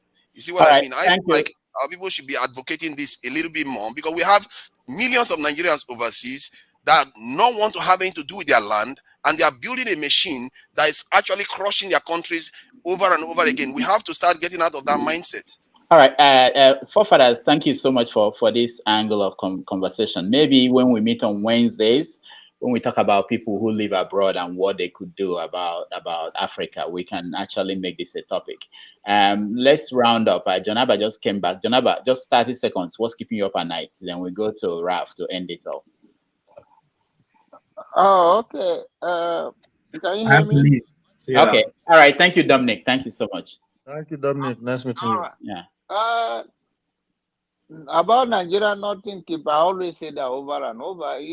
Why should I be? Something should keep me up in the night. It will keep me up in the night. It's hard to live my own life and then pray that Nigerian we all get to the dreamland. It's a long walk to freedom, but hopefully we make it one day. All right. Thank you so much. Raf, you have the last word. Okay. Thank you, Doctor. And for everyone watching, don't forget to like this video. Who says so? I'm not yet to president. Don't forget to like this video and share with your people. So I don't think anyone owes anybody to tell you what they are doing in Nigeria, because technology has made it where we can do anything from anywhere. If you choose, we should stop putting pressure on people to tell people what they are doing in Nigeria. We don't need, I don't need to tell you. You don't need to know. So if you are flying 24/7, that's good for you. But yeah, I know people who are giving lectures to medical students in different parts of the world from the Western world, and they can teach. They're teaching over 1,500 students at the same in one day. You don't need to fly to one place and make an impact. Technology has changed the game. So this you need to be there in person. That's not always how it works. So I don't know why Nigerians like doing this beating of the chest. That's unnecessary beating of the chest. On today's topic, we clearly don't know our history. That's just the period, because if you know how we talk about the Civil War, there's a lot of lies that we tell. Only the North did not do. It's not only the North that did wrong to the Igbos. I know of stuff that happened in Port Harcourt. I know of stuff that happened in parts of South, Southwest, and we all did, like the whole of Nigeria did wrong, and we are still punishing Igbos to this day. And the point that Dr. Dominic said that started the whole, that triggered people, was he was right. That a president is supposed to be the ruler of a country, not a region. And if we want regional rule, then get regional system in place so that we have regional leaders for each region. It is wrong to say because we have Igbos in the system and then you say Igbos do not participate in the system, that there's no marginalization. That's wrong. Igbos are marginalized, are the most marginalized ethnic group in the country. At the same time, women are marginalized in Nigeria. We see it, we have the numbers to prove that. We see the involvement of federal government in Igbo land, in the projects done by federal government since the Civil War. Was there ever a reconciliatory effort on behalf of the federal government with Nigeria? Gowon made that big speech. Let us pray, and everybody to keep Nigeria is a project that must be to keep Nigeria one is a project that must be done. The war crimes that were committed, who got punished for that? A bunch of them became presidents. Even the person that's considered the best military ruler that we had, who got assassinated. Do you know what he did during the Civil War? Do you talk about it? And we pretend as if he's like an almighty good guy. And then when you find out the details of what he did, if that was your people that he did that to, would you be proud to identify with that person? So there are things that we just act like it's good.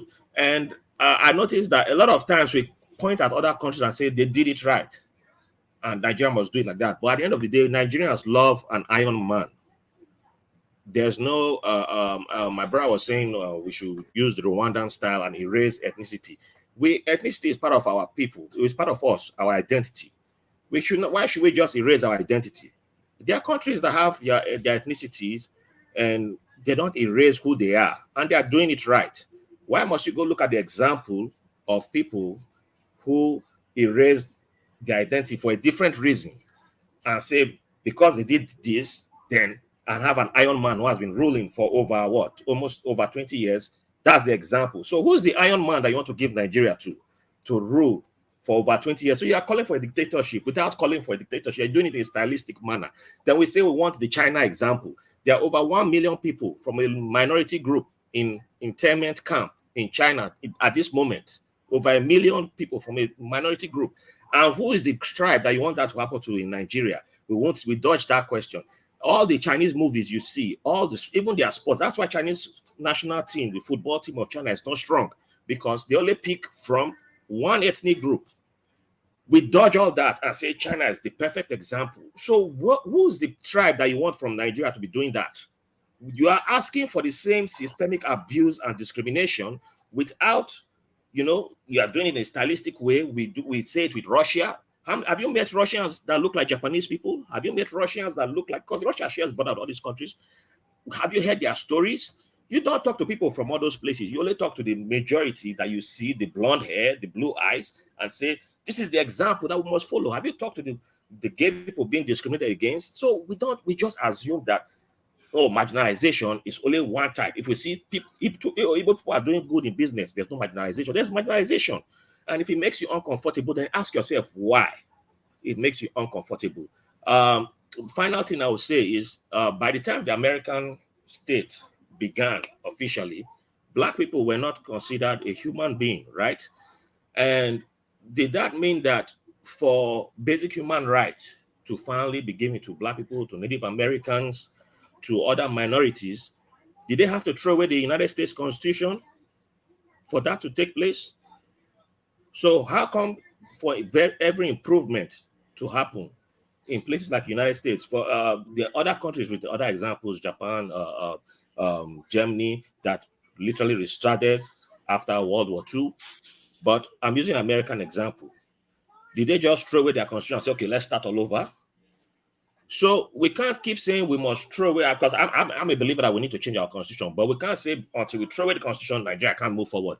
You can start doing something good. You can start doing something right now. And if you don't want to do something right now and say, we must throw away everything and then burn the country down and start all over, okay, go and burn the country down yourself. I will wait here. When you are done, call me.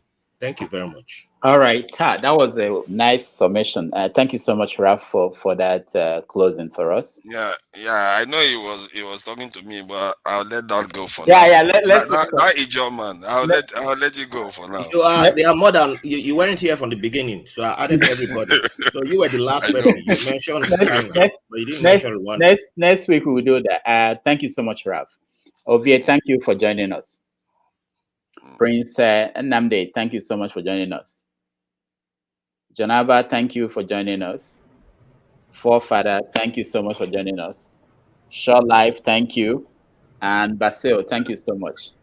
And of course, there are so many people who have left, Bolaji and Ola and so many others. We really appreciate all your contribution.